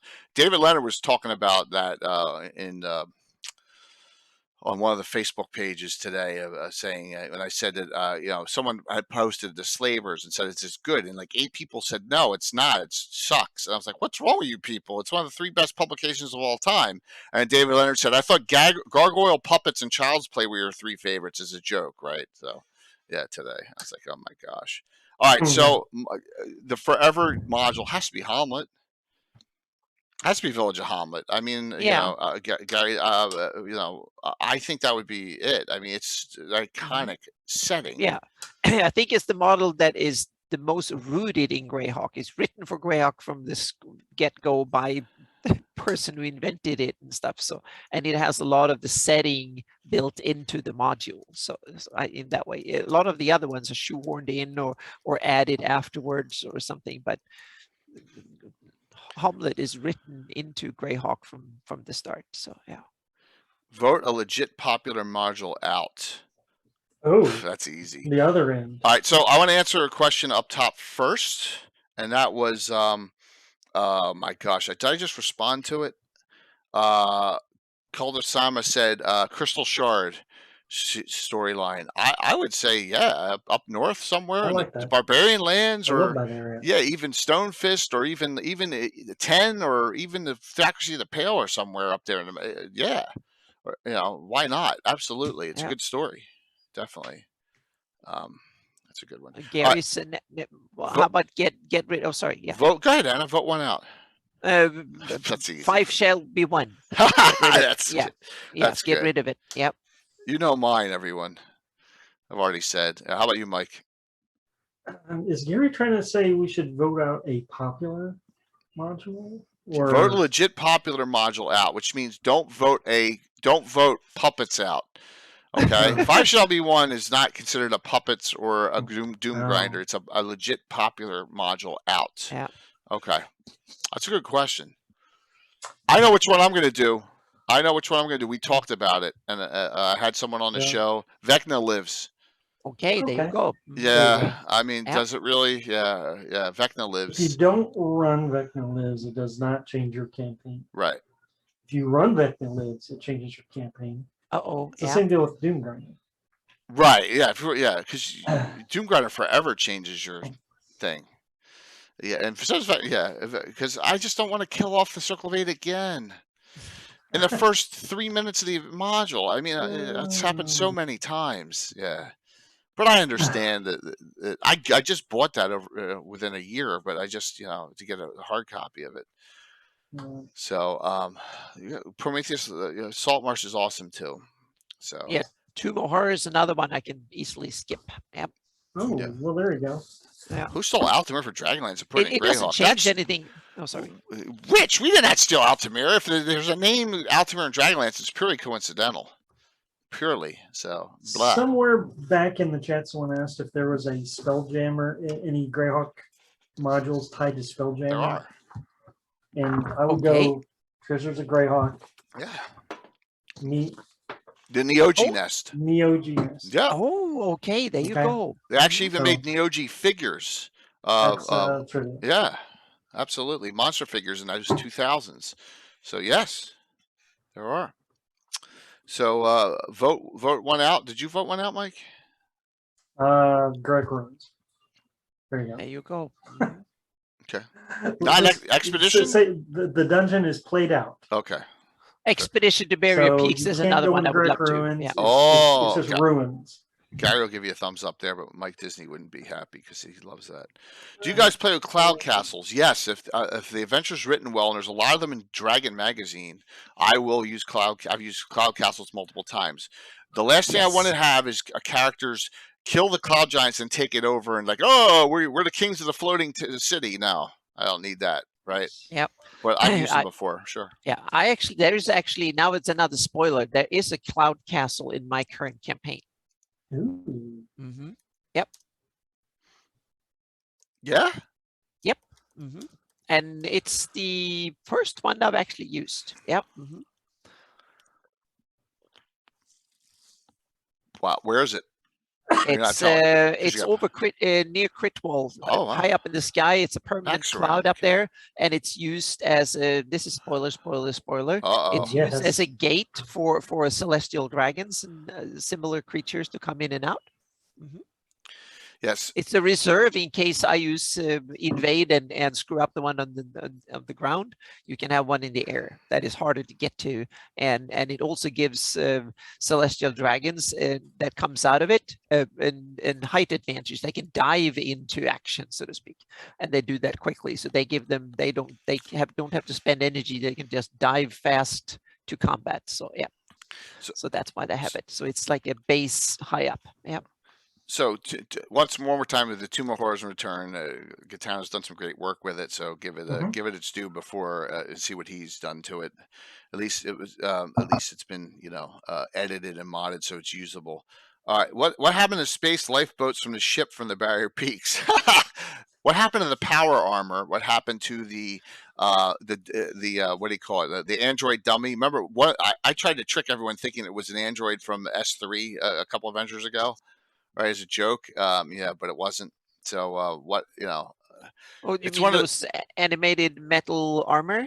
yeah, that there's is- power armor that is base armor. Oh yeah, but zero. not yeah. my Greyhawk. No. No, yeah. No. So it's one of those things where does everyone? And he just died, so I'm sorry to make light of this, but everyone remembers Chuck from Happy Days, right? And all of a sudden, Chuck disappears. Right, and the guy who plays Eric in Willow, that guy, he just passed like last week. Yeah, he just died. That's what you do with that kind of stuff. It's just bad editing in a TV show. Boom, you don't even need to worry about it and discuss it anymore. That's what I do with that kind. So, yep. All right, let's see. Boss Luck. What? I don't. So there you go. Barrier Peaks can really screw your game up. It's fun to run through it, but I just wouldn't, It depends. If you like it, you should have it in there. You should have techie stuff if you like it. Needler pistols. Exactly. Same thing. If you love gunpowder and pistols and stuff, you should have it in there. You might have steampunk Greyhawk if you like to, but I don't like it. But it doesn't mean it's bad. If someone likes it, then they should have it in their campaign. Yeah. So as Sure said, think of a cloud city or cloud castle falling to the ground and crashing. It would be like a freaking meteor hitting, and everything within miles would be destroyed. With the physics and the air displacement and stuff. But I guess this is a world of magic. Landed in the ocean. To me, it's a castle made out of cloud, and it doesn't fall, so to speak. It disintegrates, and All right. yeah. So it's Well, not that's like fair. someone holds stones up there, so to speak. It's like you convert good point, cloud, Tony. and when you destroy it, it just turns into water vapor. Yeah. So that's how I kind of explain it, so to speak. It's a spell, so you can basically turn cloud into more solid material, so to speak. But as soon as if you make it fall or disappear from the enchanted version of itself, the material turns back into cloud again, and yeah. So Dale sure asks, do you prefer to be DM or player? DM all the way, but I will Same. play. I'll play in Tim's game mostly. Yeah. I love Tim's City State of the Invincible Overlord game. So there you go.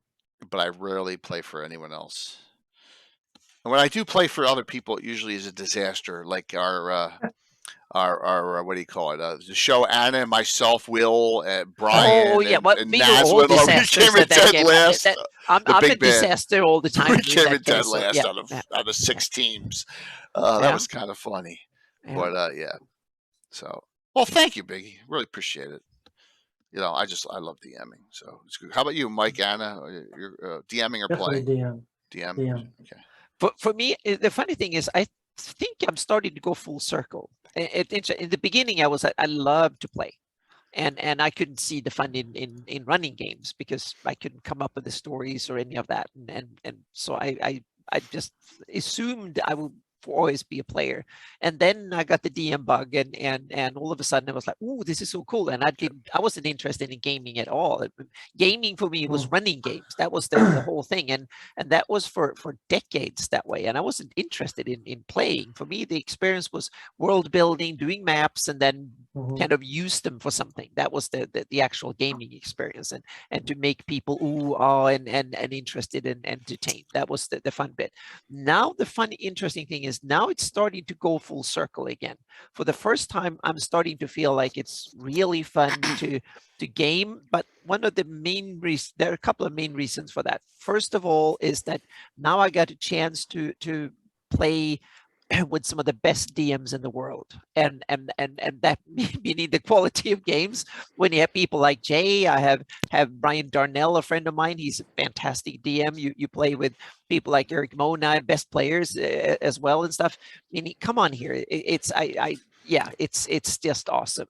And the other thing is that I'm also getting the problem for me. It's very different. I don't play the same way I run games. I'm not sure I would even like to play in my own games. I'm not sure about that because my DM style is so tied to world building and mapping and all that stuff. So my games are kind of weird in some ways. They don't follow the normal rhythm of gaming. So it's another urge. And I also realize I need to cut them shorter, and meaning the campaigns can't go on forever. And so I need to yes, they can, so to speak. Oh yeah, but no, they should not, because now I'm so busy with all the other stuff, so I don't have the time to prep all that much that I would love to. So I prep myself to death, and that is so I need to tweak my DMing scopes, my campaign scope a little bit. Yeah, I don't like to start something I can't finish. Exactly, that's the thing.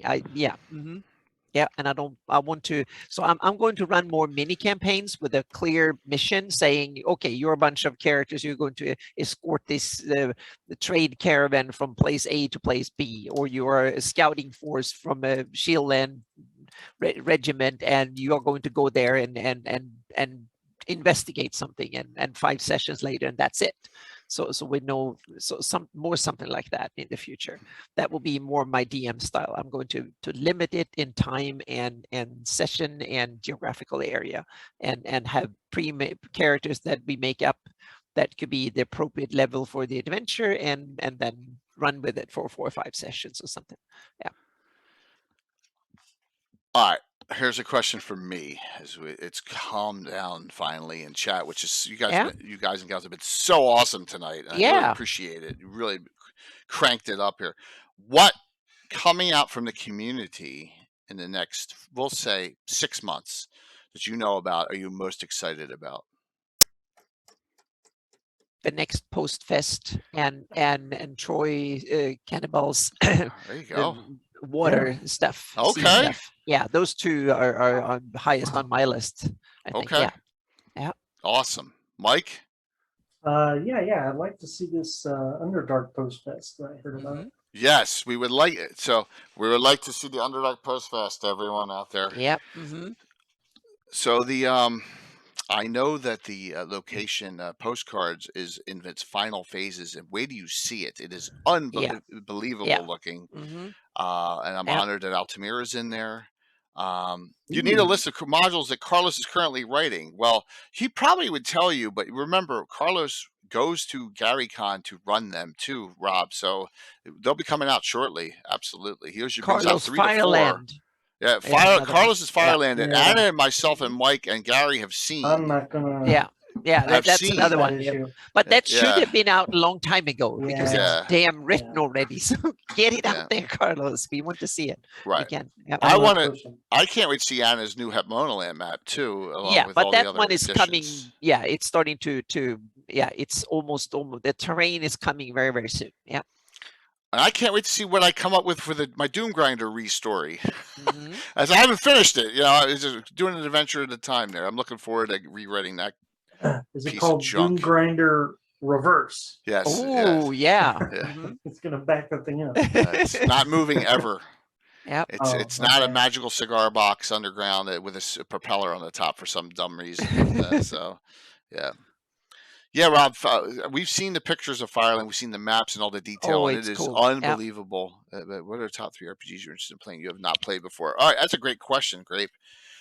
Okay, well, great question. So, RPG. playing BattleTech Friday night. That's our backup game. All right, we play once in a long blue moon. Tim DM's Aftermath, which is really post-apocalyptic. That's really disturbing with Tim DMing that. That's another one. Middle Earth role playing I've played before, and I would love a Second Age campaign. Numenor, Glory of Numenor. I would love that. That would be cool. In fact, isn't that TV show coming out about the Second Age for? Mhm. Yeah, I love that era. The Witch King of Angmar is at his peak. I would love to see stories about that and play in that era. I'm trying to think of what else. Herald. Cool. Yeah, so that's a couple of them. How about you, Anna, Mike? Other systems, other games? I looked at the INI award winners this year for Gen Con 2021 and realized that I've been out of the RPG scene for a long time, very long time, because I don't know any of these new games, don't know any of these companies. I feel like I've sadly got to the age where all I care about is D&D. And I barely want to know about other RPGs. There's no time. There's not enough time in the day, man. No. There's not enough. Yeah. So the one other one I would do is Chris Pramus's wrote up Dragon Age. I loved the Dragon Age video games. That campaign setting intrigues me. I just don't have time. Yeah, I'm not going off of Greyhawk after all these years. But that I'm would in be a campaign with a friend who runs it's called Masks, and it's some kind of powered by the apocalypse game. It's charming, and I'll charming's play, a good word. Yeah, charming. But I've ran superhero games myself, Meet Some Masterminds and whatnot, and right now I don't have any desire to even run that anymore. Please note our lives are not boring completely. I mean, I play Catan with my friends and some other games here and there, and I played Lords of Waterdeep multiple times. That's a great board game. Board games take an hour and a half, right? That is something to be said about that, Jay. Board games did excite me more here lately than new RPGs. Okay. Some board games are like Lords of Waterdeep, are very complex. Yeah. Can take the night, like a game session. Yeah. Awesome. So if you asked, would you play in a game of Empire of the Pearl Throne? If asked. Sure, no, because I don't know enough about it. I know it's one of the oldest settings of all time, but I don't even know if I'd have time. I don't know if I'd play in a game if Joe Manganiello was DMing or someone or Vince Vaughn. Of course I would, but I'm just saying I don't know if I'd have time. You know what I'm saying? To even play a Greyhawk game like that. It's just there's only so many hours in a day. I want to stay married. That's a good question, though. I've just read Tales of Gygax's Castle Greyhawk, A Tunnel to China. Hey, Castle Greyhawk. It is what it is, man. All that stuff. New Alien RPG is great, cool. Doom Grinder, I've final played cup of that. coffee. Doom Grinder's far from redone in its glory. Trust me, it'll be very cool. What I do out there, and I'm tying it into the deity, the trap deity and the god trap that Ed Greenwood gave us all. You know, the demigoddess of Ralashaz. So I'm going to tie all that in together. All right. So I saw another question here. 2 to 3 top 2 to 3 Greyhawk based fantasy novels. Ones with really good lore in them. Phew. Greyhawk? Gore the Novels? Rogue, Artifact of Evil. So this is a more of a fact than a opinion, right? Yeah. I don't think there's enough to go on. There's not enough Greyhawk lore. No. If you all right, wait a minute. Number 1, lore history. Tommy John Kelly's Hateful War story by far is fantastic. All right, here we go. Greyhawk stories. Read all of it. You want to be enthralled and intrigued of the detail. That is the one to go to. No one else has wrote about that area. By far. Number 2, go to David Leonard's Greyhawk Musings site. Yes. And take all of the and take all of that. Of the setting is fantastic. Absolutely. Yep. Why didn't that go? His shout out. It will make sense because he did all the work for you to find all the obscure references and put them all in one place. Yeah, so there you go. As far as stories go, they're the 2 I'd recommend. Beyond the Books High. You'll see him for the first time playing in the live streams Friday night, along with Tim's son. They're both playing in the BattleTech game. So Ian McLeod is his character. Oh. And Tim's son's is Big Joe Wilkenstein. They're the 2. Yes. So we'll have some fun with that. Gary has a really great question that I will answer. And we'll ask the whole group here. And I just want to make sure I didn't miss any since the timer joined in. So, Patrick, have a happy Thanksgiving. I know you're Canadian, but have a happy Thanksgiving tomorrow. And I'll see you Friday at 5:30 for login for the 6:00 game. Yep. Awesome. Yes. Yep. All right. So I did not think there would be a show tonight. I guess I was wrong. Now, considering I discorded you an hour and a half ago, Josh, telling you that we were live, I guess you just missed that, right? That's okay. I put the schedule up every Monday. Oh, man, that's okay, Josh. No big deal. We forgive you. Gary asked, who would you most want to interview who is still alive? I can go last. Mike, Anna? Jim Moore. No, sorry. Roger Moore. Roger Moore. Roger Moore. We've been trying to get. Yes. Yeah, because I haven't talked to him. So that will be very high on my list. Yeah, I've heard so many interviews with Tim Kask and Jim Moore and others. So I know a little bit. And Rob Coons I've chatted with for a couple of days, some hours every day for a couple of days. So I have a little bit chance to ask some questions in real life and stuff. But Roger E. Moore I never talked to, and so that will be kind of awesome to pick his brain a bit about Greyhawk and stuff. Mike, how about you? Maybe just because I mentioned him earlier, but I think Chris Perkins would be outstanding. That would be awesome. Yes, too. That will be. Yes, he was champion Greyhawk for a long time there, and then when his popularity rise, he just kind of left it behind. It almost felt like, and it would be nice to see what kind of things he pitched that never got in there. So might retire from Wizard of the Coast one day, and then we can see if we can talk to him. Yeah. So Gaetano, I put Josh Pop and I were trying to get Tim Cast forever, and I put in this long message to him. It was like 8 lines or 2 paragraphs long. He sent me back, okay. And I didn't know what that was in reference to, what I had said in the 2 paragraphs, and I just couldn't get anywhere of him. So Rob Kuntz, of course, just because of his relationships with Gary. But I think I'm going to go off on a trail here, and I want to interview. Are you ready? This is going to sound. I want to interview Vince Vaughn and Joe Manganiello about their game. I want to know Yeah. about their D&D. That will be fun. I Yep. really do. I want to go in there and get them those Yep. two on the show and just talk to them Yeah. about their game. Because look, we've had Jim Ward, Ed Greenwood still coming on again multiple times. You know, and Lena Kafka 40 times. You know, Zeb Cook we've had on, Chris Pramus, Wolfgang, Eric Mona and his crew. We've had a lot of great people on. I would love Darlene just recently. We had Darlene on. Yeah. You know, so yeah. I think Josh is right. If you're going to get Tim Kask, you're probably going to have to see him in person. Yeah. Well, Gary Con. That's right. Yeah. So Anna, all three of us are going to be at Gary Con, and we're going to make some inroads. We're going to have the fans. We're going to have our Legends of Lore live at Gary Con, and when we do Maybe that, we can get one to have a guest there. I'm going Would to try. be awesome. We're gonna Yeah, that would be awesome when if we get can. there. That'd be a good idea. So we've had Josh. We've had every living Greyhawk triad on that we know about in person. We've had every single one on. We'd love to get some more. Yeah. I know Gitano. It's the list is short, but there's still a good list.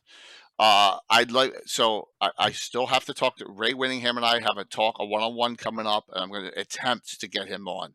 I don't know if that's going to happen. He's the director of D&D at WotC. I would love Mike Merles. I've tried. It's like Chris Perkins and Mike Merles. I've had real trouble. They're not allowed to, basically. No, I know, but that would be awesome to have them both. It would be. It would be awesome to have them on. It's a great discussion. Just to go on the off track, I'd love to get some people of beyond, people of note, worldwide note that play D&D. I think that would be cool. Like, I'd love to get Will Wheaton on once, just talk to crap with him about gaming and D&D and stuff. That would be neat too. So Weiss or Huckman would be cool just to get them on for the Dragon, just to talk. But I haven't attempted that.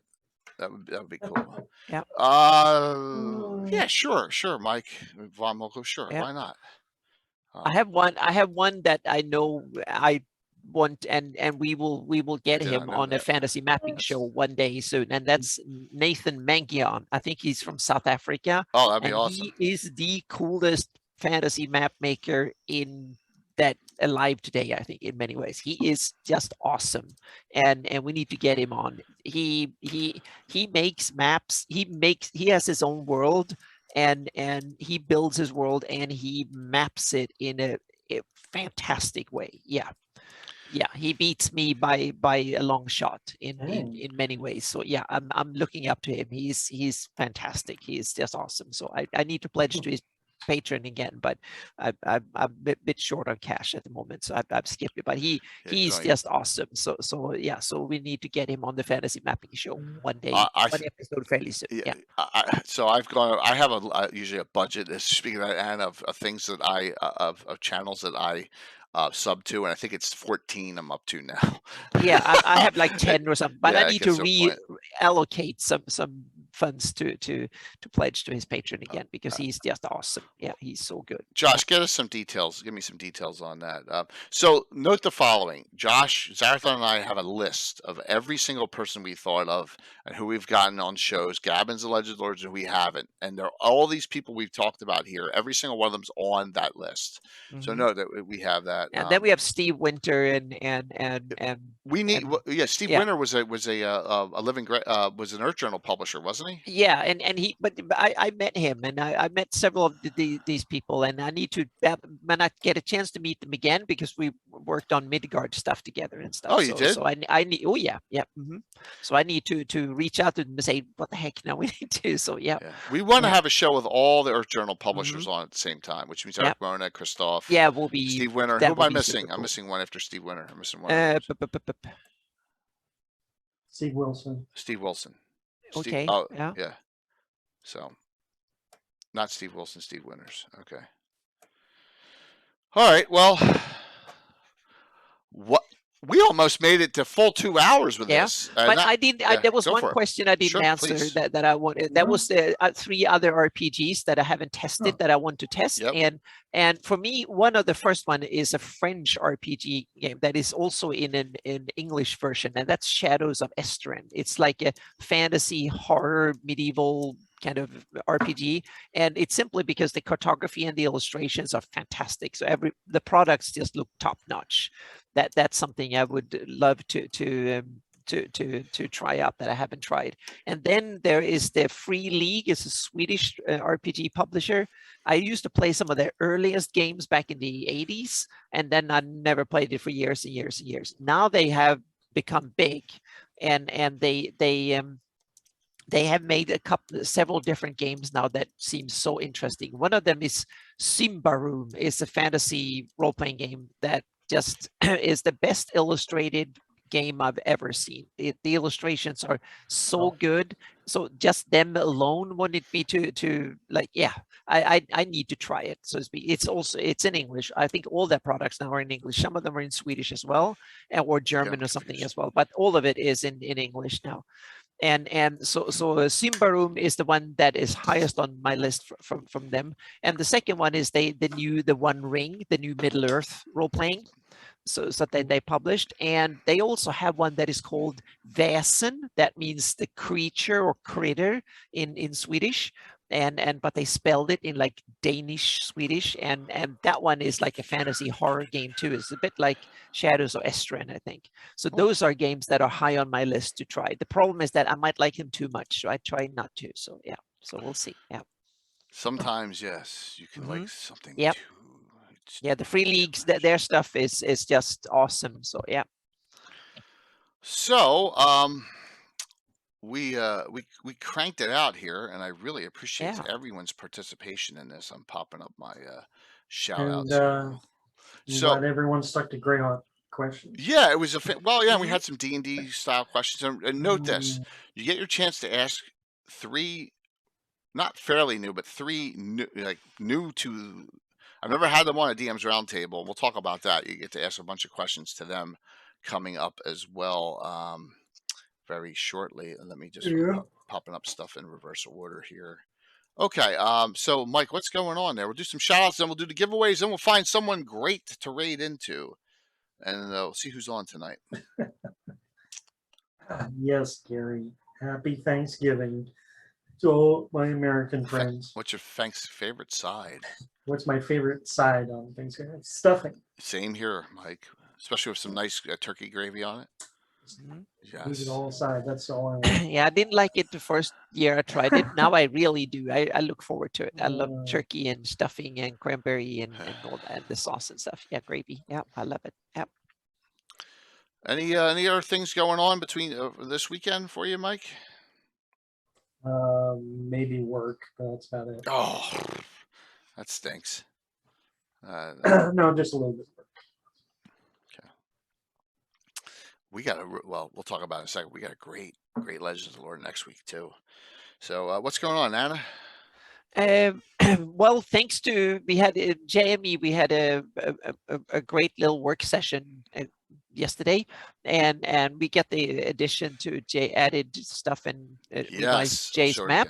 But we also worked on heraldry, and we got some more basic all the basic images for round shields, wooden shields, and some other stuff. And I kind of liked it, and I took those and redid the and this I kind of went on a tangent, more of an experimental. So we'll see if the community likes it. I got a couple of really good feedbacks from my patrons. So I did the Sul Barbarians from the Thelonrian shields for them, the way I could envision them looking more like Viking-esque round shields, wooden round shields with metal pegs in the middle, so to speak. That kind of nice Viking-esque shields, and also the Olmen shields.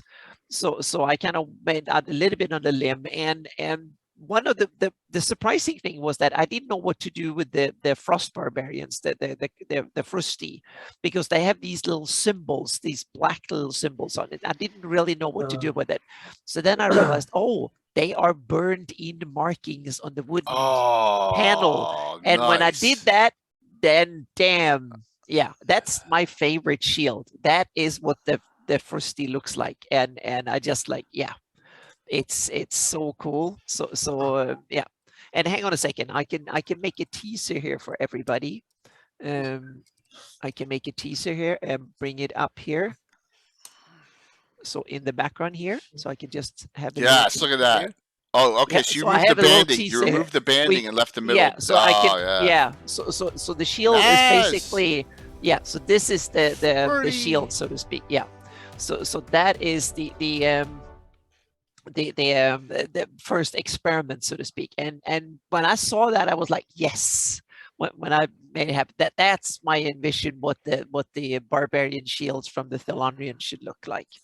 And it's kind of, yeah, it's kind of cool. And then a bunch of almond shields to go with it. And it was an experiment, but it turned out there needs to be some adjustment, I think, on the other two are maybe not as good, but this one was like, yes, that's the way I liked it. So yeah. It's So and it's really yeah, cool because Anna found this Russian dude who had all this stuff, and then Anna, yeah. I tried redoing Altamira today, and I messed it up bad. So Okay, but we need to work on it. So yeah. I got Yeah. my Order of Ulick one done, and that's it. But we got Yeah. some other styles, and Yeah. oh, it's cool. It's cool, Naz. Don't worry about it. Thank you so very much. 40 months. Whew. Yeah. Our oldest subscriber, non close friend. Yep. And I'm also working on the Dragonhide caves and of course the Hepmona Land map update, but I will take 2 days off now and actually sit down for 2 days and just do, because I'm going to game Saturday and Sunday. So I'm going to sit down tomorrow and Friday and just slug it out on the Dragonhide caves. And because I need them. So I'm going to take like 20 hours and work on I started out using Dungeon Fog. Anyone who's into map making knows that it's kind of a cool new dungeon map, but no, it didn't work for me. So I'm going to sit down in Photoshop and just sketch it out, and that will be it, so to speak. The result will not be as pretty, but I will get way more done faster because I don't lose the flow. It's like I can sit and sketch and just keep the flow, listen to good music and just let the flow go, so to speak. So that's important for me. Awesome. Hey, And then not answer emails or Facebook or phones or anything, and just do it. Yep. So here's what's coming up. And also, Go for it. Go for it. There will be no mapping live stream on Friday because of something that Jay is going to do on Friday, because I want to watch it. So yeah, I'm sorry about that. It will be come back next week. That's okay. We forgive Yep. you, Anna, for this. So Anna, thank you for everything you do in the community. It's so awesome. Oh, all right. Yep. So I got a ton of cool things. We're gonna flip over here. Everyone enjoy their Thanksgiving. Have fun. Enjoy your family. But Black Friday at 6:00 p.m. You want to see? I mean, the last stream. It wasn't 2 years ago. It was 3. I looked. We had 240 followers and one sponsor, Mangeon Building Authority, when we did our last BattleTech stream. Tom had just come back to play. That's how long ago it was. It was like December of 2018. We have not done one in 3 years. And you know, we have some people in the community who wanted us to do it, and let's have some fun with it. So the terrain is all set up and ready to go. I'm super excited. Got new characters. I'm using Portrait Workshop for the characters. So I'll just here's a little quick. There we go. You know, it's staged. It was staged for Facebook, as you can see, pics and stuff. But there, as you can see, the GeoHex is out and all. And we got a really cool battle scene coming up there, and it'll be, yeah, Tim, it'll be fun. It's just gonna. We got some great players, and a lot of them are new to it. So I'm just gonna have fun with it. And my son's playing, and Tim's son's playing, and it's just gonna be a blast. So yeah, I use Portrait Workshop for all the portraits. We had Chuck Cumbo took someone right out of lore of movie lore. It's comical. All right, so you'll see. It just please note that we may be a little rusty in getting rules and ranges and all that stuff, but it'll be fine. So you get to see something a little different, and there'll be some great giveaways too, because we have, once again, you go look at all that stuff down there. Patrick sent me all this stuff, so I got all this stuff to give away. All these BattleTech books, he's been sending them to me. So we're going to be giving away a bunch of BattleTech books. Troller Games is going to do something sci-fi wise that they have something, you know, yeah, absolutely. On the Campfire and Discord chat, yeah, the Campfire server is so awesome. Let me shout that out one more time. I agree 100%. All right, so see you 6 o'clock for a wonderful, wonderful game. One of them where we may do gift certificates, Rob. I'm not sure. Chuck and I will get together Friday morning. All right. So I went out of order because I'm dummy. But next, let's just do this. Next Wednesday, the Fae of Greyhawk. So you're going to talk about that. Everyone knows all the Feywild books and everything coming out for WotC. This was done well before that was out. Eric Mangeon and Jose Ortiz are going to sit here in Legends of Lore and talk to us about the Fae that was in the Geoff I'm Living really Greyhawk. looking forward to that. Yes, Yep. it's going to be a great show. I got Eric Mangeon on twice this week. That's number one, and we'll get to that in a second. So that is Legends and Lore next week. But before that, as I did them out of order, 4 brand new DMs to a DMs roundtable. Stella Luna, Darling Creepshow, who just played in my game a couple weeks ago. Brand new. She's only been a DM for a year. And Hops and Dragons, Canadian gentlemen, and they drink constantly and on their streams. It's pretty funny. And we're going to talk about 5th edition questions plus other topics. So brand new DMs roundtable. Haven't had one in like forever. So that's Sunday night. Normal time 7 o'clock start. So I have 2 more streams this week still. That'll be, and then the week after this, though, for Gavin, Ed Greenwood returns with Eric Mengi, and we do Secret Societies of Greyhawk and the Realms. That'll be a great discussion. Ed promises more lore for us, which is, Ed is wonderful when it comes to that, and Eric Mengi will be back for this discussion, so we can ask that Moonshade question. Then I will try and ring them into getting our next set date for the Ed Greenwood game in my campaign for 2 drink minimums, name of their group. So I'm glad to see you're doing Thanksgiving there, Naz. That's awesome. I know you're basically half American, half UK, so that's very cool. Is that it? Oh, and then PAX Unplugs the 10th, 11th, and 12th. The week after that. So I can't tell you if I'm going to be having it. I don't know what my Thursday night stream the night before is going to be, who's going to be there yet. That's not scheduled. But the week after that, the only Saturday night special probably because Christmas falls on a Saturday, so does New Year's. So I'm not going to have much going on during those. But the week before, we have that's the wrong name. That's the Hunted. This is the old one. I don't know where that's the wrong one. Sorry, it should be saying the dead do not rest easy, and that is on the 18th of December. Duh, I messed that up. All right, so that's what's going on here. I'll click this, and it should come up there. The dead do not rest easy. So, yeah, digital DM passed from COVID. I saw that. That was a shame. That's tragic loss It is. for It is. RPG community and the Fantasy Grounds community, and yeah, it sucks. It really does. Like I said, I just got my COVID booster yesterday, and man, I got mine Friday, hurts. and I was wiped out half the or most of the weekend. So yeah. Last call for giveaways. Last call. I think I figured who I'm going to raid into. All right, here we go. I'm going to close this out. Now you get your choice. $25 gift certificate. I did it again. You see that? It popped off and it moved as I'm trying to get this thing. There we go. $25 gift certificate, Troller Games. The STL of the Ruined Rookery from Infinite Dimension Games, or the two reprints. All right, because we have that mega 300% of level 5 hype train, which is a monster, which I really appreciate. The community you are all fantastic. All right. I'm closing this out. Here we go. The winner. First winner. Celtic Boar. Celtic Boar. I see Celtic Boar on. You tell me what you want, Celtic Boar. Which one do you want? You want the STL file? You want the $25 gift certificate? Or do you want the Treasures of Greyhawk / World of Greyhawk reprints? You got it, Celtic. I am almost positive I have your address. All right. So, congrats. Next winner.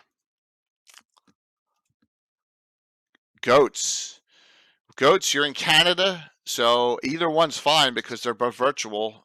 $25 Troller Game gift certificate, or the STL for Infinite Dimension Games.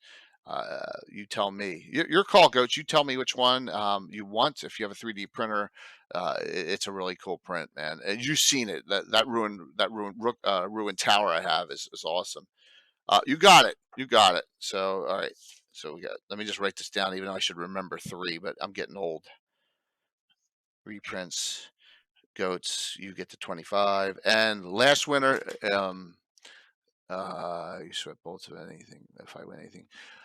I sent a Mike Disney print to the UK about 2 weeks ago. Believe it or not, I did, Naz. Curtis, you got a 3D printer? How long are we going to go till someone has a 3D printer? Curtis, do you have a 3D printer? Curtis. It's like I'm trying to give this away and I'm not being able to. All right, so you do not. Oh, wah, wah, wah. I'm sorry. Yeah. Yeah. Do you know anyone? That has Chav, where are you, Chav? Hunter, where are you? I've sent all of them out. Let me see. I did send one to the UK and they just got it.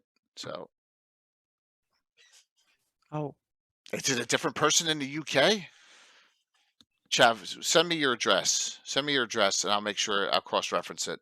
Whisper me your address. Was I supposed to send it to you, or Ashur? There we go. I know Ashur's got a 3D printer. Do you have the Rookery already, Ashur? He probably has it already. But if you don't, let me know. So, Chav, if I was supposed to send it to you, please put your address in, and I'll get that taken care of. You don't? Oh my gosh! I thought you had one. All right, keep going. We'll go 2 more. Pingback. I don't know that name. That's a new name.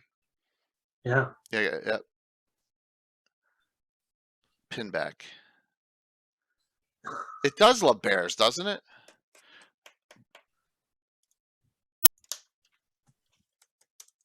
I'll get that to you, Chav. If I messed up and I missed it, that's my bad, and I will get it to you. Pinback. Last one. If I don't get a winner here, I'm gonna probably assign it to someone who I know will. Gitano doesn't have a 3D printer. One more. I know Gitano doesn't. So one more. Dwayne.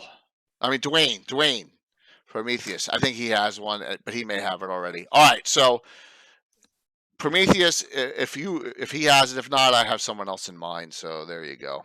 I give it up. Yeah, exactly. But I know Dwayne has one, so but he may have it already. All right, so we're gonna raid into. I think. Excuse me. Yeah. Excuse me, Dwayne. That's cool. It sounds like you don't have it, which is really cool. All right. We're gonna raid into the Pyro Club. A Pyro Club is a lot of crafters like Zeltaris. They're friends of Mike Disney, and they're on. And I think that's who we're going to raid into because I don't see any of our other close people. Let's give them a really nice raid.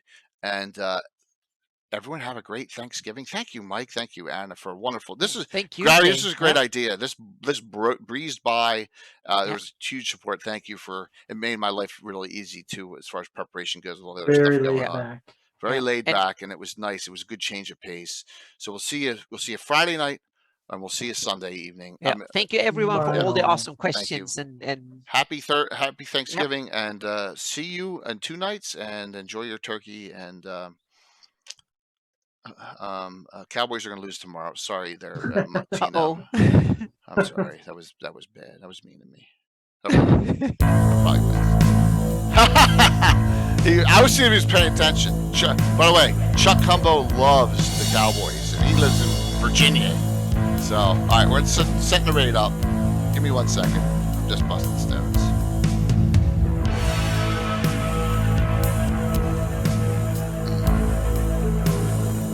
Raid.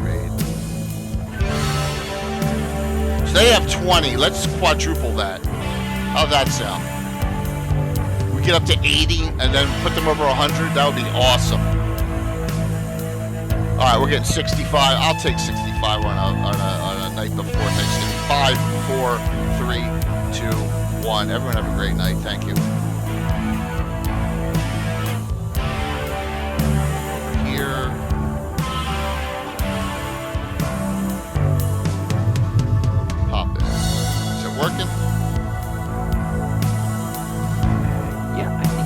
Yep.